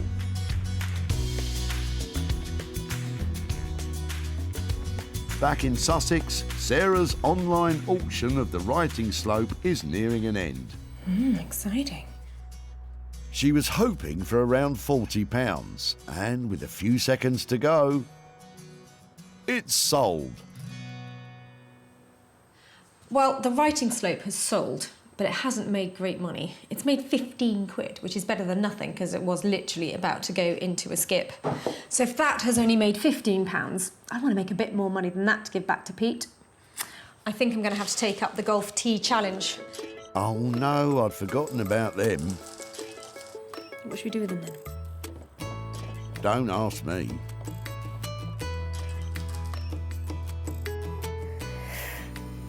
Art installation? Looking at all the golf tees floating around in there, maybe I could make like a golf tee loo seat so you sit down on it and it's a bit naff. I'm certainly getting a whiff of something. But I think I've got it now. It's going to be a tribal style necklace. Cool, hey? Anything you say. If I wrap this really cool red wire around, and then it might make the golf tees look a bit more attractive, a bit more tribal. Well, I suppose it's not bad for a last-ditch attempt to make money. I'm going to make a few of them and hope that I make some money that way. But finding a buyer of tribal jewellery might be tough.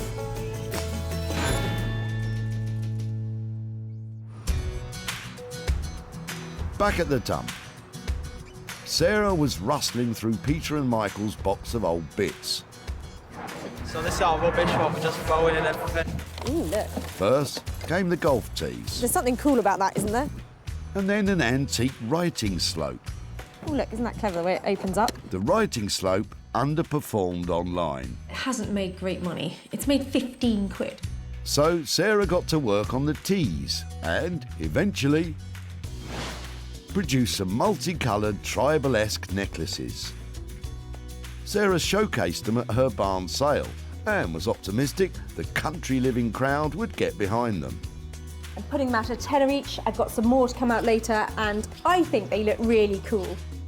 But despite being a big talking point of the day, they remained unsold. Sarah contacted Peter, whom the two items had been taken from, to arrange to hand over the £15 from the sale of the writing desk, but alas, without success. So Peter has been very busy, so I haven't managed to catch up with him, but I have got £15 here that I'm going to send off to him, and I hope he's going to have a drink on us. So it's been a disappointing turnout for the boys, but still, 15 quid for what was rubbish is still better than a kick in the golf balls.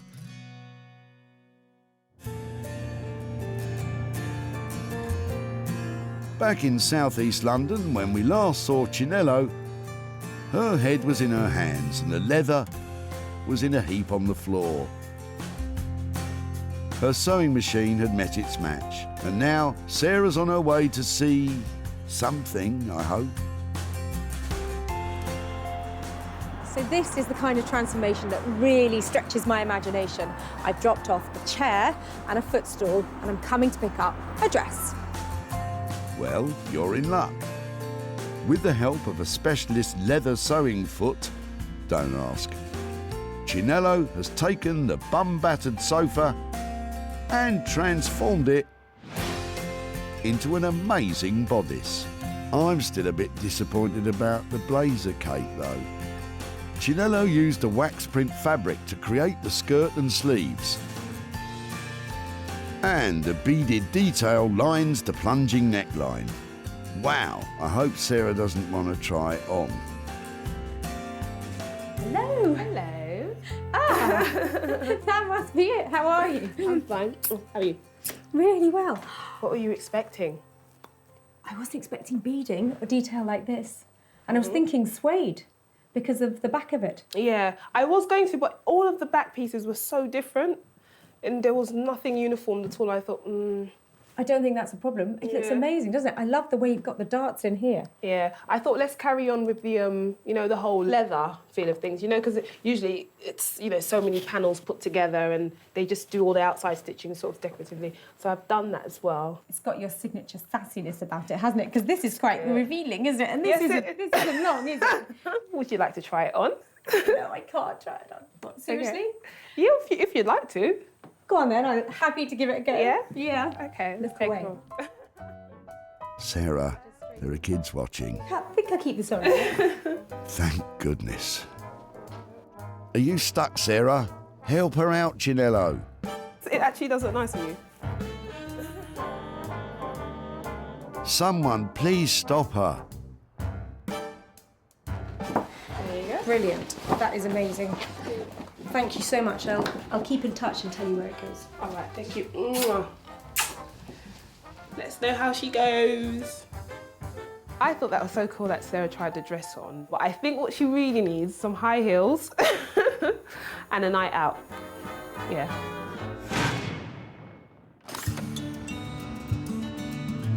Back at the dump, Sarah saw potential in Chris's faded leather.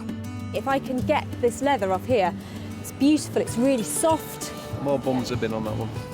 The bum bashing didn't bother Sarah, but Chris was sceptical. Considering that, you know, the city's about 10, 12 years of age, I think she'll struggle to do anything with it, really. Luckily, Chris was proved wrong. With the expert eye of Chinello, it was transformed into something spectacular. Sarah's been working her socks off to find a buyer.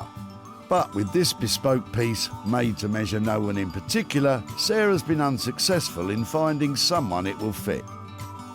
Sarah travelled back to Stockport to tell Chris the bad news. But you never know, it might fit him. Hi Chris, how are you doing? Hi. Nice to see you again. Hello. Your sofa has been to the most fabulous dress designer. Okay. She's called Chinello Bally, and she's a freestyle cutter of fabrics. Okay. And this is what has become of your chair and your... Wow, very, very different. Isn't it different? Extremely different. It's I do recognise the leather, but that'll be it. So our brief to her was, you know, do what you like. We had a few different ideas about maybe she'd make it into a cape or a blazer or something like that. But in the end, she's made a really striking dress from it. So what do you think? It's not your size, is it? It's definitely not my cup of tea, as in wearing wise, but I can see that it looks good quality and it's really different. So yeah, it's definitely it's not a city anymore, isn't it? At this stage, what I'd really like to be saying was I've made your chair into a dress and I've sold your dress and bring you some money, but I haven't had time to sell it yet. So what I would like to do, if it's all right, is hang on to your dress and try and sell it for you at a profit, and then be in touch with some money at a later date. Okay. Chinello's work cost £250 to create the dress, but as yet it has unfortunately failed to sell, which means Chris will have to wait a little bit longer before he receives any profit.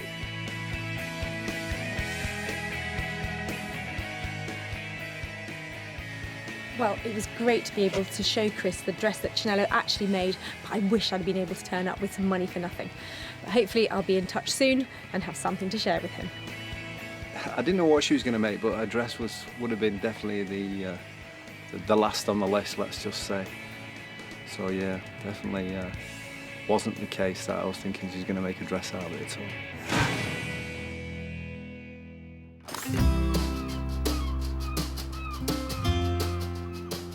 So, with the majority of items remaining unsold so far, Sarah will have high hopes for today's final find, Rupert's sideboard, which he's putting finishing touches to now. That is, if he's found that extra wood. So what do you get if you drop off a load of old metal and a broken door? I'm hoping for one of Rupert's signature sideboards and something that looks fantastic. Before, it was a rotten and rusty pile of wood and metal. Now, it's a super sideboard, oozing with charm. Maintaining the flaked paint effect, it is bang on trend amongst folk who like that kind of thing. The body is made up of one cupboard for storage and shelves for feature ornaments or electronic equipment. He even kept the door's original handle. It won't fit in everyone's house, but you have to admit it, it's an astounding achievement from Rupert. Good show, young man. Sarah's gonna love it. Hi, Rupert. Hiya. Welcome back. Welcome. Lovely to see you. Is that it? That is it. Wow. The What reveal. have you been up to? Here it is. It's definitely a fun one. It's been quite a bit of work to turn a pile of rotten painted wood and a bit of old scrap metal into something usable, into a new sideboard and cabinet for your home. I did say I was going to retain some of the paintwork. I've retained nearly all of the paintwork, I'm afraid. That was my favourite bit. I absolutely loved all of that distress and that kind of thing. I think it is charming. It's not too big. It's beautiful. I absolutely love it. I tried not to make it too specific to one room. Hopefully it's a multi-use sort of piece of furniture. Can I have a look inside that cupboard? Yeah, please do. Oh, it's green. Fantastic. So, I couldn't tell. Did you like it or not, Sarah? I think it's a hit. And coming in on budget at £400 means there's room for a bit of money to be made. I'm just so pleased you like it. I'll go and get the van then. Yeah, Fab, thank you. I have to get over £500 for this little beauty.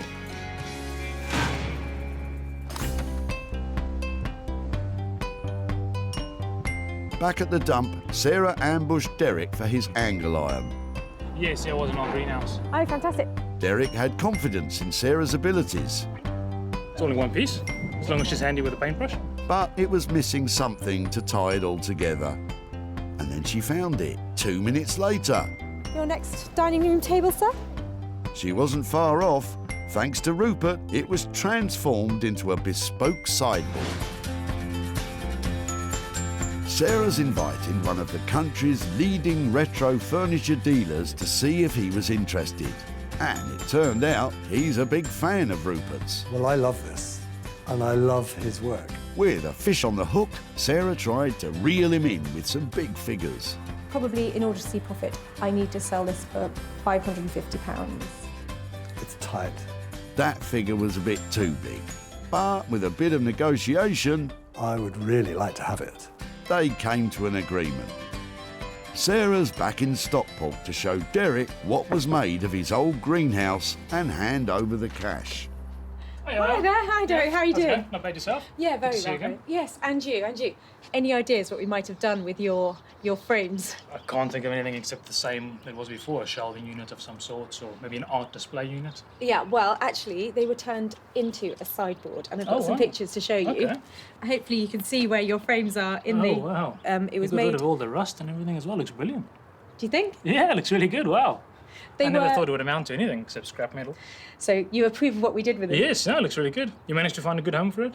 Yeah, a good home, and actually managed to sell it at a profit. Oh, wow. So I'm here tonight to give you £100 profit from your frames. Oh, wow, okay. To spend on whatever wow, you'd like. Thanks very much. Okay, perfect. Oh, I wasn't expecting that. Any ideas what you might do with £100? Well, I wasn't expecting this. I didn't think any money back of it, so I thought I'll donate it to charity.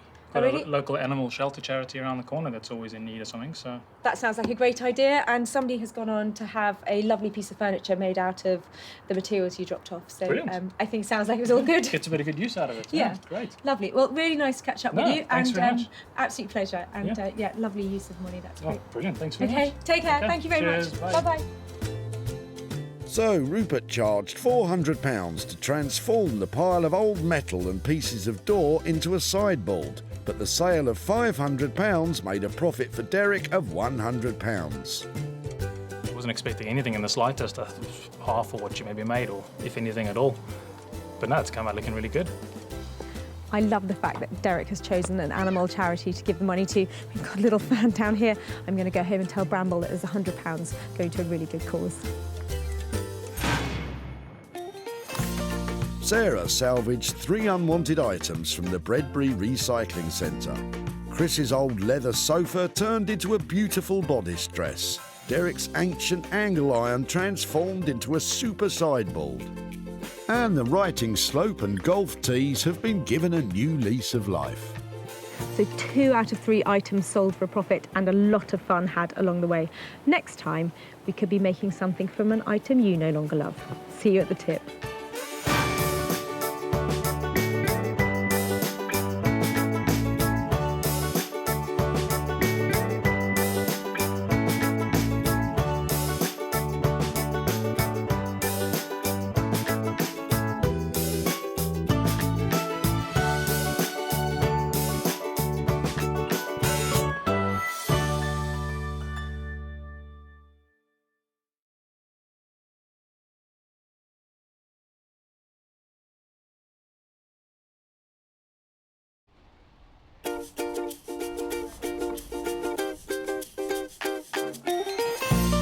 How do you make money for nothing?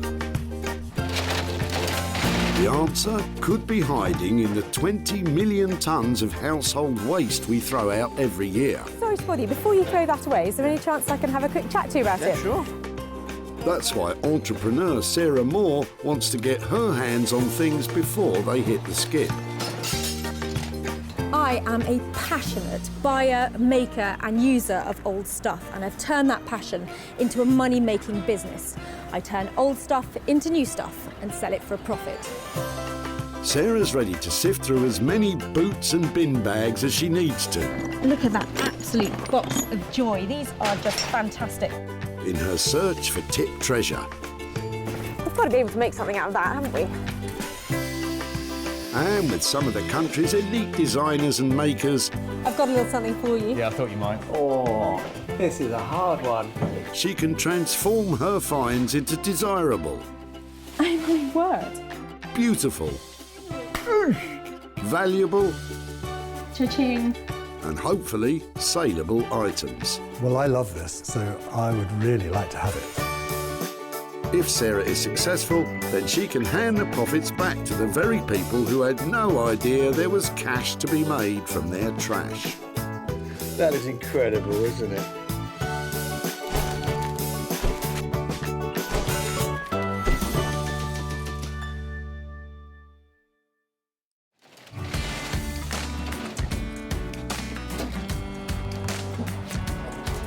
Today, Sarah's at the Bredbury Recycling Centre in Stockport, where up to 500 people a day turn up to chuck out their unwanted items. That is, if Sarah doesn't intercept them first. It's really embarrassing to be caught looking in people's cars all the time. I've got to do it because they might have something good in it. Remember, Sarah's got special permission to rummage about today, so don't go pestering people at your local dump or you could be the one getting thrown out. All right? Would it be okay to have a look through your rubbish? Would you mind? Is that... Really? Yeah, sure. Sarah's searching for 3 pieces, which once reworked and sold, will hopefully produce a payout for the people dumping them. You look like you're having a good clear out. Oh, wow. Sarah always has high hopes. I get really excited. Every time somebody pulls up, I think, it might be a Rembrandt. Don't think there's going to be a Rembrandt in there, I've checked. But you never know. And it's clear people have cottoned on to what she's up to. She's a rubbish burglar. Yes. But the contents of John's boot could mean all that prowling is about to pay off. I was just looking in the back and seeing some of the older pieces in here. Yeah, some of it is the mother passed away recently, so we're clearing the house out. Okay. Some of the... It's got that sort of time warp look to it, hasn't got it? some old 78s in here. If you Oh, want really? them. Yeah. I was just looking at the case, actually, Yeah. and the...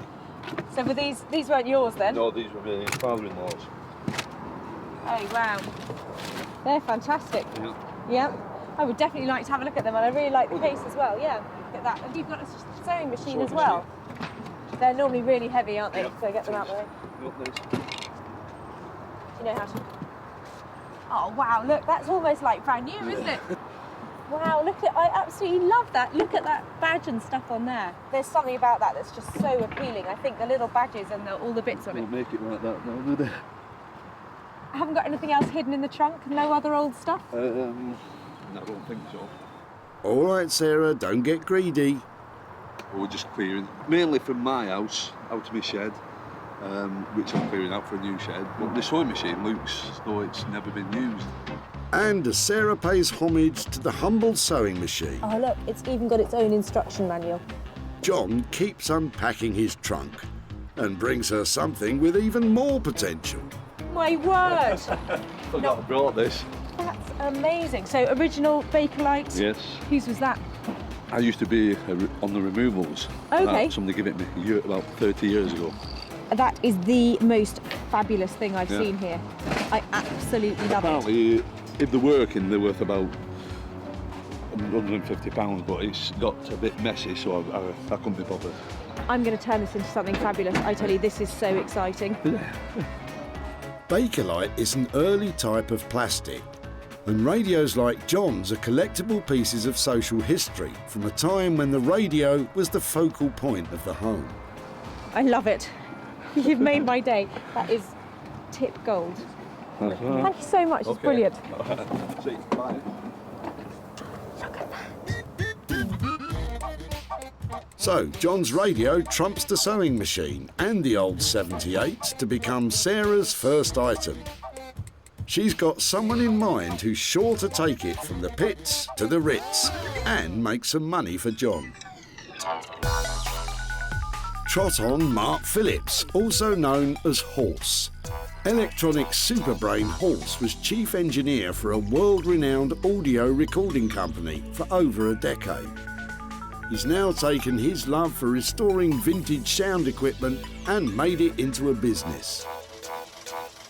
I enjoy refurbishing vintage equipment. It's always a shame to see stuff like that go to waste. I think it's great giving a second life to something that would have essentially just been smashed up, thrown in the rubbish. So yeah, it's definitely a job and a passion. Something tells me Horse is in for a treat with John's Bakelite radio. So it's one item saved from the skip and two more to find. Yes, loads of people here. I just can't, I don't know which end to go first. So I'm going up this way, see if there's anything coming in. Oh man, I can't tell if Sarah's coming or going anymore. But as long as she doesn't go, that's the main thing. Come on you, get back to work. There's still loads of tired old stuff coming in. So that's a nasty bicycle tyre habit you've got going on. The middle-aged men in Lycra Brigade. Oh no, God, I'm not one of them. You're not? No, likely, I'm not. You'll be shaving your legs soon. Not a chance. Really? Not a chance. It's a slippery slope, you know, Lycra. Less Lycra banter, lass, and more searching for item 2, please. Hang on, what's this? Sarah's swooping in on Peter. I'm just wondering if I could talk to you about your rubbish. Yeah. Are you clearing something out? Or are you? Clearing the garden out. Oh, okay. Yeah. Okay, and I was just looking at your table. Do you mind if I? Sure. So it's been outside, has it? Yeah, it's got weather beaten. Came from my friend's house, and his mum and dad had it, so it's quite old. Yeah, it's got that sort of 1970s feel. Yeah. Is there any chance I would be able to take it away and see if I can make something out of it? Yeah, you can use it. Fab. Okay. I'm glad you can use it. What a find! There's a big market for retro furniture. Well, when it's not covered in mould, that is. So I saw the legs of this sticking out of the back of somebody's car, and it is screaming Urkel. So they're sort of 1960s, 70s British furniture makers, and it's got a sticker on it here that you can see to back it up, the original one. The good news is that Urkel is collectible. The bad news is that somebody's left this out in the garden, and it's in really poor condition on the top. If this can be reconditioned and brought back to life, I think that maybe £100 profit. 100 quid? What do you think, Peter? I don't think she'll make much. We'll see about that. And with Peter's mouldy Urkel, that makes 2 items ready to renovate. The table's going to take a lot of work, but Sarah knows exactly where to take it. Jay Blades is a builder turned philosophy graduate turned furniture restorer. Jay has his finger on the pulse of modern design interiors. He loves reworking the very best of original British craftsmanship and bringing it bang into the 21st century. I've always had a passion for the kind of heritage that the British designers have produced over the years. Traditionalists would love to keep it as it is, but to be reintroduced into the market, I like to just add a bit of colour and add something a bit quirky. I really enjoy adding my bit and not necessarily worried about other people's reactions. It's more about, do I like it? If I like it, then it's good. The 60s table Sarah's bringing Jay sounds right up his street, but he hasn't yet clapped eyes on the state of it. So Sarah's got 2 items with Horse and Jay's names on them. But what about Sarah's own designer talents? She needs to find something she can put her stamp on. Here you go. Why don't you ask Ian what he's chucking? Excuse me. Sorry to bother you. I'm just here today looking at what people are throwing away. Any chance I have a good chat with you about your rubbish? Just general rubbish that's been accumulating in the garage for a while, and just time to get rid of it. I was just looking at your suitcase, and I was just wondering if I might be able to have a closer look at it. And Absolutely. Did you know where it came from? Or Yeah, any... it's my case from when I was a kid. It's been sitting around at home for ages. I would love to have the chance to take it away and give it another life or use it again. I would love to see something like that happen to it. I'm sorry I stamped on it beforehand because I broke the hinge to be able to get it in. I'll be able to sort that out, but that won't be a problem. Yeah. But no, I think it's just got a lovely shape, and these details and the fact they've been worn and had a previous life, I think would be great to incorporate into a new something. So that's fantastic. Thank you ever so much. Okay, you're welcome. Thank you. You're welcome. Don't think that's ever been out of the country. I think it was when I was a kid or a teenager. It's been on family holidays in the UK, and I think when I was a student as well, it was one of the cases I took to Polytechnic with me. So it's not really had that special a life. I just really like the look of this case. It's just so 1960s. It's got some lovely lining on the inside. I really don't know what I'm going to be able to do with it, but it'd be nice to be able to think that I can send it on another journey. Sarah's 3-piece treasure hunt is complete. The radio will be switched on by Horse, the retro coffee table's going to furniture maker Jay, and the tatty old suitcase may have lost its sentimental value, but Sarah's confident she can restore its cash value. I've saved 3 fabulous pieces here today, and I'm going to make lots of money from them. I hope.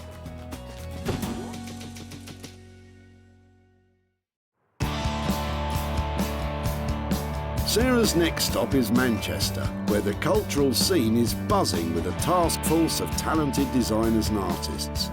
Riding high on the city's wave of creativity is electronics restorer Horse. He'll be working on the knackered old radio, but he doesn't know what's coming. Sarah's going to bring me a piece of essentially rubbish, so I'm going to have fun seeing if I can make it beautiful again, make it functional again, depending on what it is and what kind of condition it is, I suppose. Hiya. Oh yeah, good, yeah, very good. I've got a little something to show you. Brilliant, let's have a look.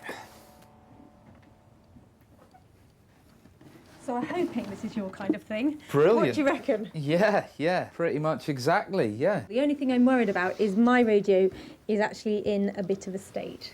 It's not as bad as it looks. It's quite reassuring that still works, and I think this one. Yeah. Well, I think I've broken it.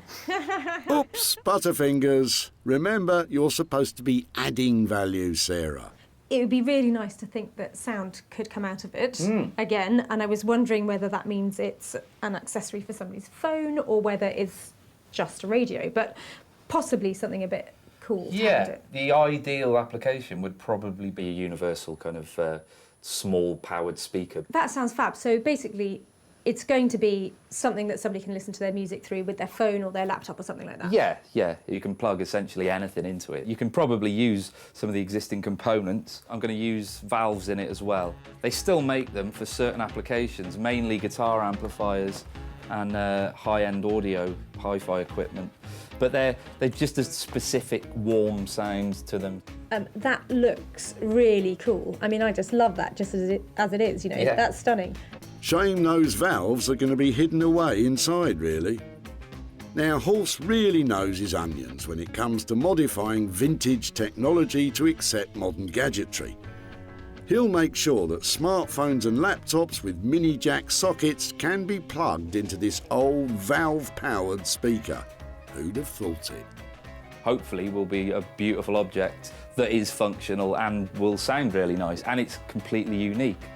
Horst will target a higher-end clientele with his finish on the radio, but how much will he charge? You might be looking at sort of like £300 or so. On that basis, I reckon full steam ahead, let's go for it. Brilliant.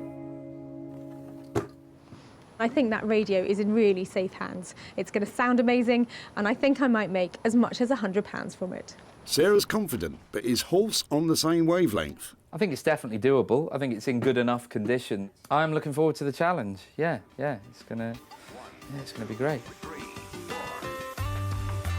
With a bit of horsepower, the old radio could pump up the volume and the profit. Horst's expertise and materials will cost around £300. So Sarah will depend on that high-spec finish to make any money.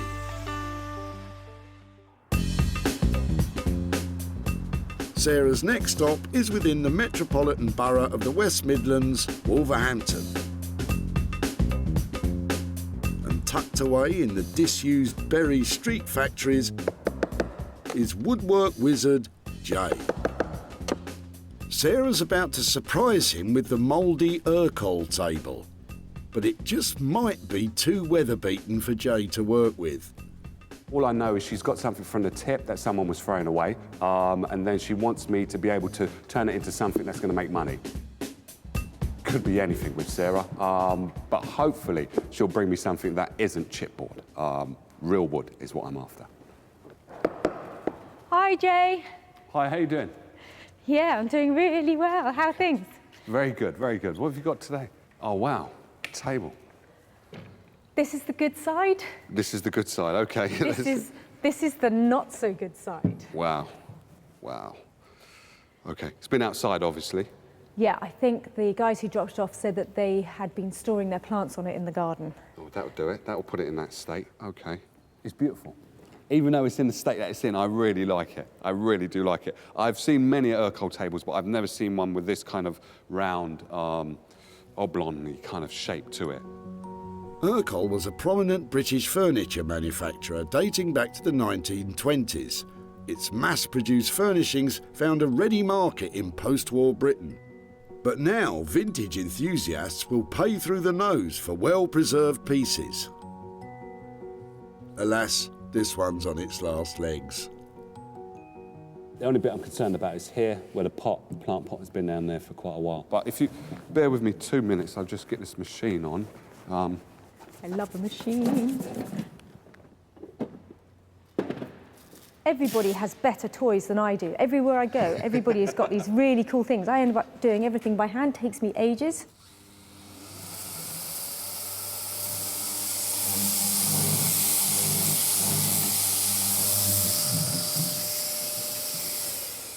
The only thing I'm concerned about now is the red.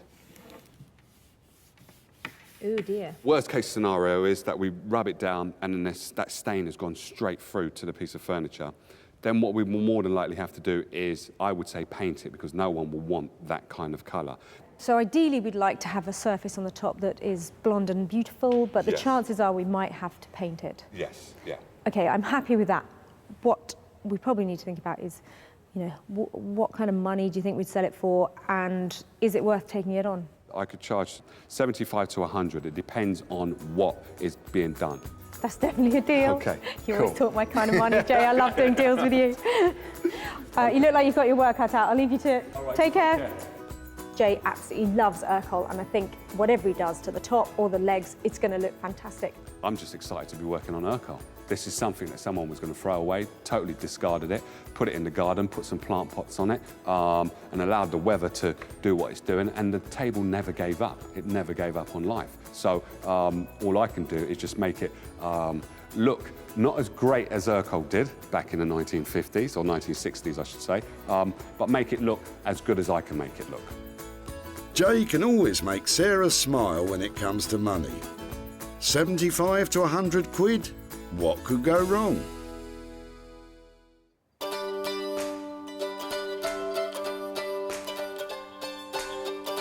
So, 2 items with the potential to make some cash. Sarah's on a roll, but now it's time for her to put her money where her mouth is. Back at her barn, she's hoping to transform Ian's battered baggage into something profitable. Well, this poor old suitcase has definitely seen better days.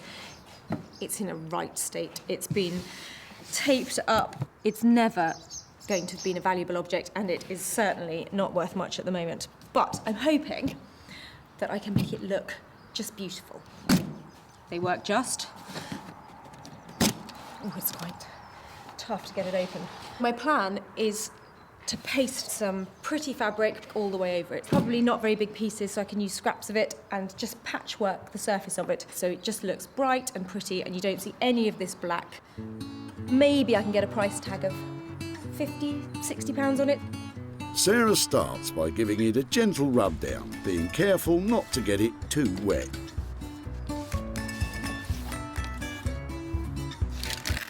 Oh dear, that didn't sound good. I'm loath to take the paper out. Once I take the paper out, I've got a world more work. But I think I might just have to take out the loose bits.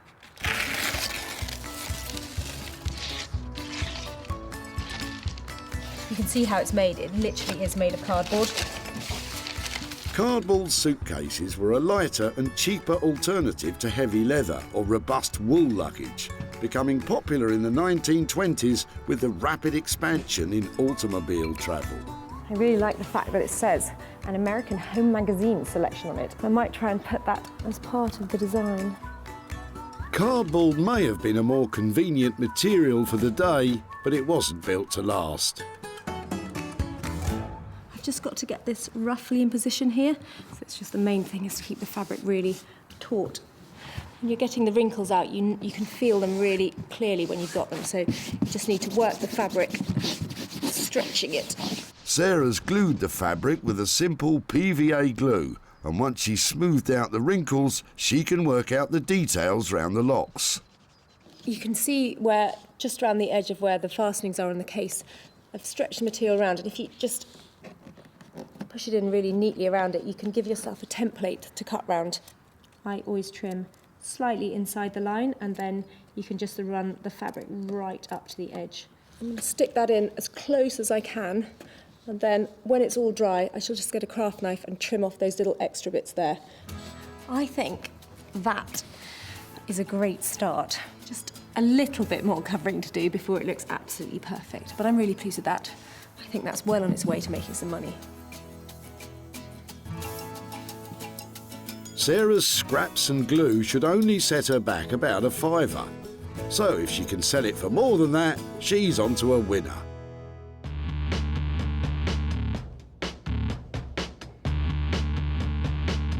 At Horse's workshop in Manchester, some electronic surgery is about to be performed on the old radio. Look away if you're squeamish. So to start with, I'm going to dismantle it, and then I'll just put in a very simple circuit with some new valves. I've got to put in a new mains transformer because it was potentially lethal.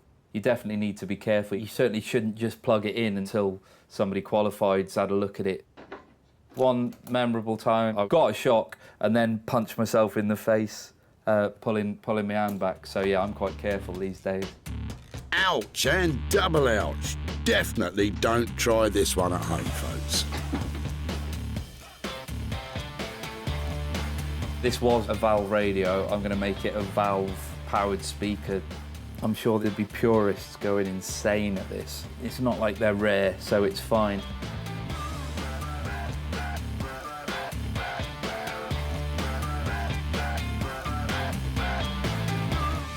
This is just the chassis.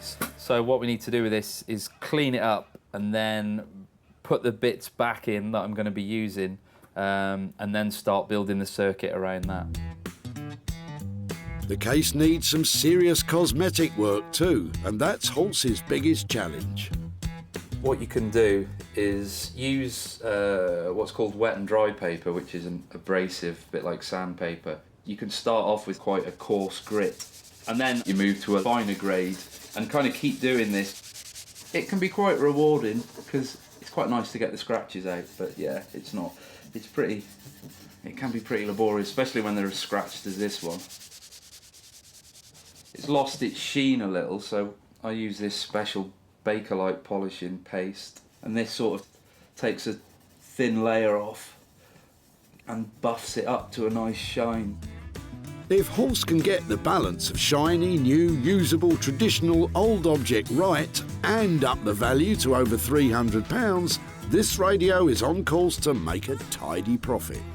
It's nice to have a finished product that actually sounds good and is usable and means that you can kind of have such a nice looking object that's useful again.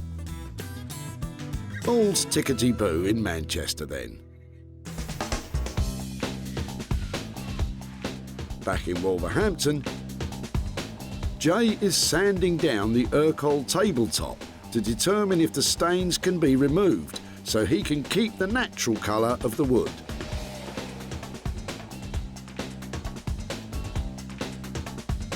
And it's bad news. It's stained all the way through. So it's sad that we have to paint an Urquell, and I really don't like doing that. Kind of disappointed. If you was to paint this white to kind of blend it into a room, what you might have a problem of is this stain that's already here might start to bleed through to the actual top. So getting the red and the green out and also the black is virtually impossible because I don't know what that red is. It could be wine, it could be anything, but if we put a good primer on this, it should be okay. The legs are going to be the wood colour, but once I've sanded down the problem legs that have the stain, then I'll be able to tell if we can keep the legs as neutral as possible. I have to sand all of this. I have to especially sand that leg. That's one of the main, because that also is determining what the design is going to be like in the end. So the top didn't pass the test. If Jay can't sand the stains out of the ends of the legs, they too will be destined for a paint job. So, Jay, what's the verdict? It's very rare you catch me doing this, but I think it's going to have to all be painted. What a shame. We could do light blue on top, black legs, and light blue underneath. So light blue all along there, and black legs, light blue top, so then it will lift the top of it and just make it look light, because it's quite a big table, quite a big coffee table, and you don't want it to be too imposing into someone's house. You want it to be quite uplifting, and I think that's the design. That will be how I think it would look best. Well, it's a shame to cover up that lovely wood, but if it can still be sold for more than £100, then he can paint polka dots on it for all I care.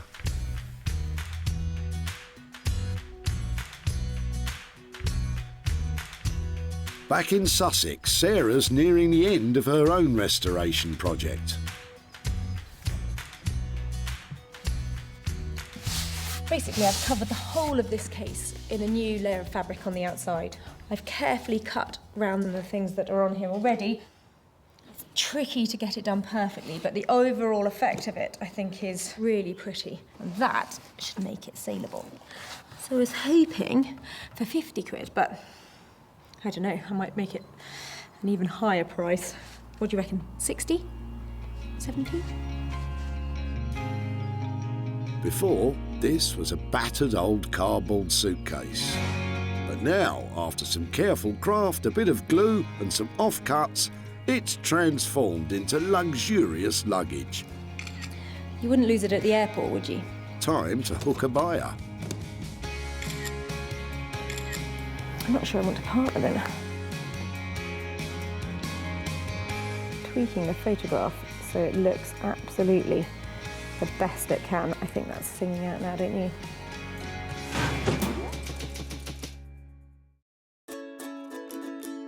Sarah's success is measured in sales, and she always seeks out the best ways to maximise profits, hosting her own clothing and furniture sales in her barn. Just sold the sofa. Advertising and selling online, or selling directly to specialist shops. With opportunities galore in the things we throw out, Sarah's always looking to make money for nothing. So, Ian's old suitcase has been on one heck of a journey. I was just looking at your suitcase. Picked up by Sarah just as it was sailing over the edge of the tip. I shall cherish it and make something amazing out of it. Yeah, I'm sorry I stamped on it beforehand because I broke the hinge to be able to get it in. And transformed into something saleable. Now, Sarah's back in Stockport to show Ian what she's done to the case and to hand over the cash. That is, if it's sold. Hi there. Hi, Ian. Hey. How are you? Nice to meet you again. Yeah, nice to see you. It's much nicer than where we last met, isn't it? Yes, indeed, indeed. Well, since we last met, and I took your case, and it actually turned out to be a project that I worked on, and I had a lot of fun with it. Am I right in thinking that it was just yours? It had one careful owner? Well, I don't know about careful, but one owner, yes. Lovely. Well, in the end, I actually made it look like that. Wow. I used lots of scraps of fabric that I had left over from other projects and pasted it all over. I think that's amazing. It had a very battered cover to it, so I was wondering what you were going to do with that. I'm actually quite pleased that you've made it into a case, so it can still be used as a case. I shared it online and there was quite a lot of interest in it. Wonderful. Because it only cost £5 to renovate, there was a bit of profit from it. Right. I sold it to somebody who has a vintage shop who wants to use it as a display piece for her window. Oh, wonderful. And it turns out that in the end, she paid £85 for it. Oh, that's amazing. So, Ian, for you, £80 for your old suitcase. That is incredible. Thank you very much. It was going to be thrown away as far as I was concerned. So thank you very much. Sarah sold the suitcase online for 85 quid. Take off a fiver for materials and Ian's walking away £80 richer. But what are his plans for the money? I think really to me it's all about memories. The case is an old case and memories of holidays with it. So I think I'd like the money to go to a society that deals with memories, something like one of the Alzheimer's related charities.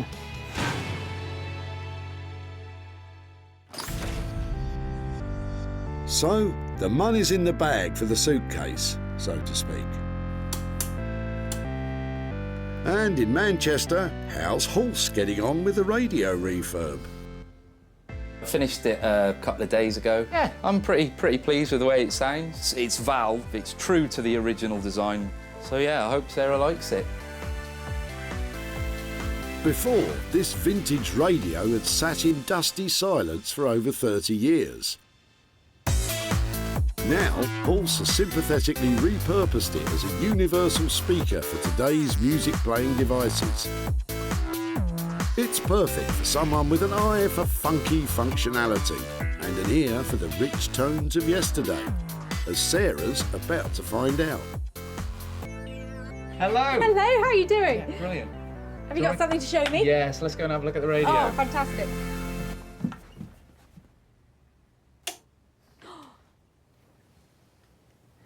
Does it work? It does, you just have to wait for it to warm up. Ah, Brahms. Piano Concerto No. 2 in B flat.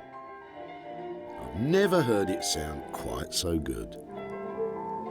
It's amazing. And it lights up. No, everything about this, the wood effect and the gold and the lights and everything, I am blown away. And the sound quality, it is markedly different from modern speakers, isn't it? Yeah, definitely, yeah. How do I make it work? So this is just a standard common or garden mini jack connection, and that you can plug anything with an auxiliary output or any line output. Talking technical now. I think you mean smartphone. Do you mean smartphone I do, thingy? smartphone thingy. exactly. Yeah, okay. It's kind of up to the spec of a brand new product, basically. I love everything about it. I think it looks fantastic. Sarah's gone all warm and fuzzy. But stay put, because Horse has added a surprise feature. I also put a 1/4-inch jack connection, and it means that you can plug a guitar into it, basically. So it's an amp as well? Yeah. The way that you make it, it's sort of silly not to, really. Come on then, let's hear it.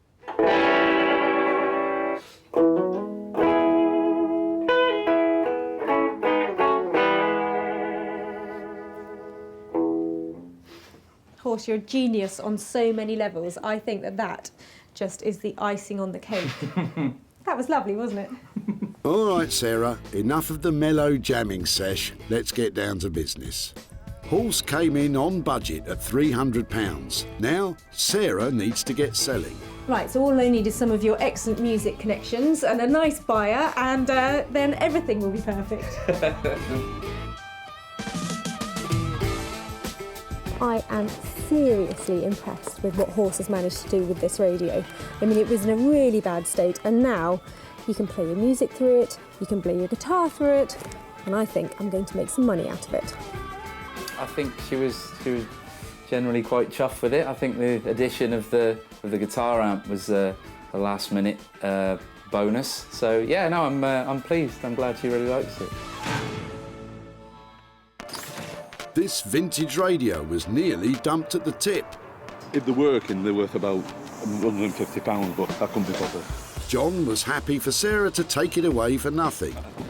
And with the expert attention of electronics engineer Horse, hopefully will be a beautiful object that is functional and will sound really nice. It was turned into a glorious custom-made speaker with a contemporary twist. And when Nick from online retro furniture store Smithers of Stamford took a look and a listen, he bought it. I hope to do some more business with you soon. Thank you. Take care. Bye. And now Sarah's back in Stockport to show John the radio's transformation and hopefully hand over some cash.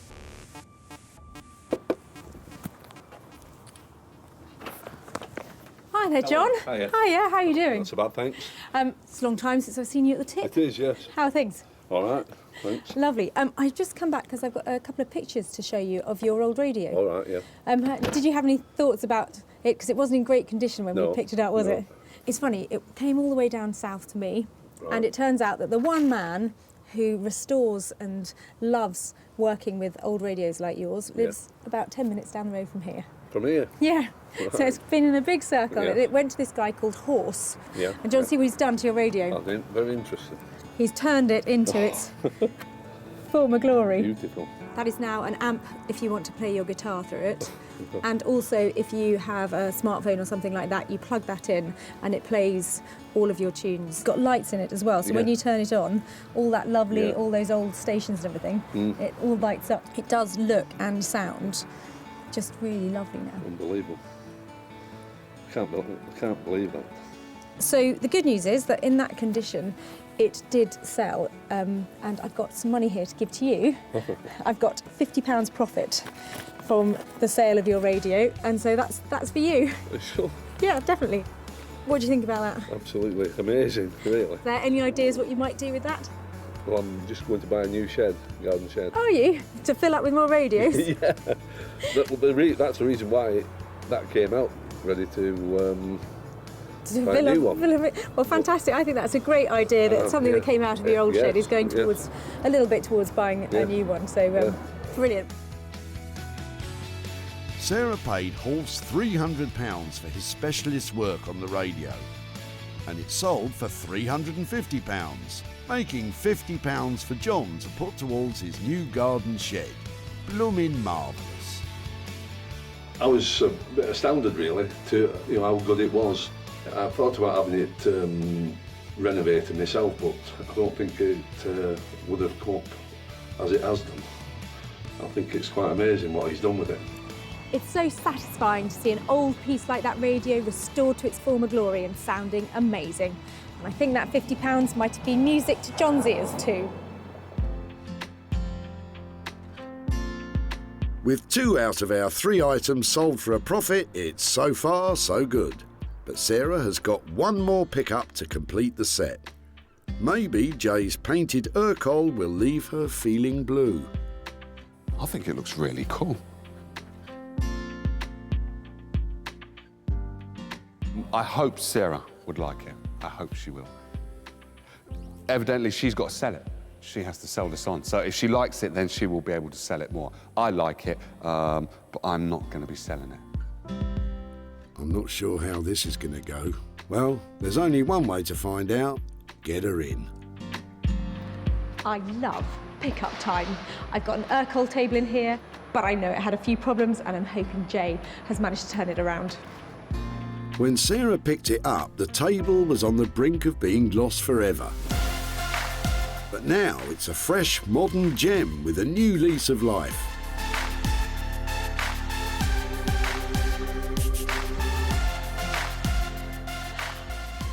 Oh my word, look at that! You like? I love it. What a relief. Would it be all right to have a quick look underneath to see what you've done? All it is I've done underneath is just painted it black, is all I've done. Yeah, it's amazing how well the black suits it, isn't it? I mean, it looks like it was made like that. Yeah. It looks like a massive, beautiful blue egg, doesn't it? It's stunning. It does look like a blue egg, actually, yes. Or blue pebble. It looks like a massive blue pebble that you'll find on the beach. The state it was in when you first brought it in, it's a shame to actually paint Urkel, but I couldn't get the stains out. I don't think you have to beat yourself up about this. This was going in a skip, Right. and now it's going into a really smart interior. If you think back to how it was when it arrived, Yeah. it was green, it had stains all over it, Yeah. it was falling apart. Yeah. You've completely transformed it. You know, this has gone from dustbin to designer. You know, it's brilliant. Thank you, thank you. Luckily, Sarah can see the sales potential in funky modern furniture. And what's more, it should still make a profit despite being painted. He's really nailed it, hasn't he? That table looks fantastic. That beautiful blue egg. I think I'm definitely going to be able to sell that with a profit. I'm glad she's happy, she can sell it, and then she can give the person that was throwing it away, give them the money back, and everybody's happy. Well, we're not happy yet. Jay came in on budget, but Sarah still has to find a big buyer of blue before we can start jumping for joy. Who could have imagined that the Urkel table nearly reached the end of its life as a plant pot stand? Just wondering if I could talk to you about your rubbish. Yeah. Sarah saw its potential, So it's been outside, has it? Yeah, it's got weather beaten. even if Pete didn't. It's quite old. But with the magic touch of Jay Blades, it was transformed into a blue beauty. Sarah showed it to specialist buyer Martin at her barn. He's got a good eye for antique-y, vintagey type stuff to sell on in his trendy London shop. It's a retro look, it's a very clean look. I love the colour, very saleable. And guess what? He bought it. Ah, now I can sleep easy. Sarah spent £100 transforming the table.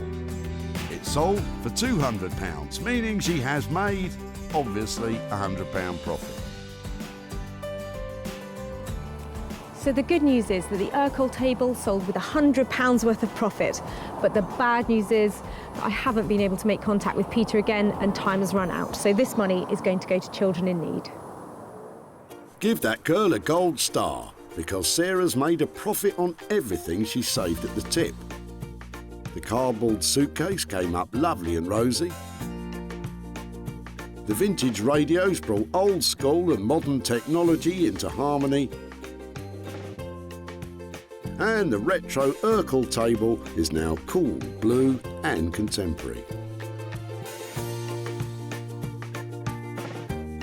there were 3 things that were saved from the skip that would have been lost forever. And who knows, maybe next time you're at the tip, I could be taking your rubbish and turning it into money.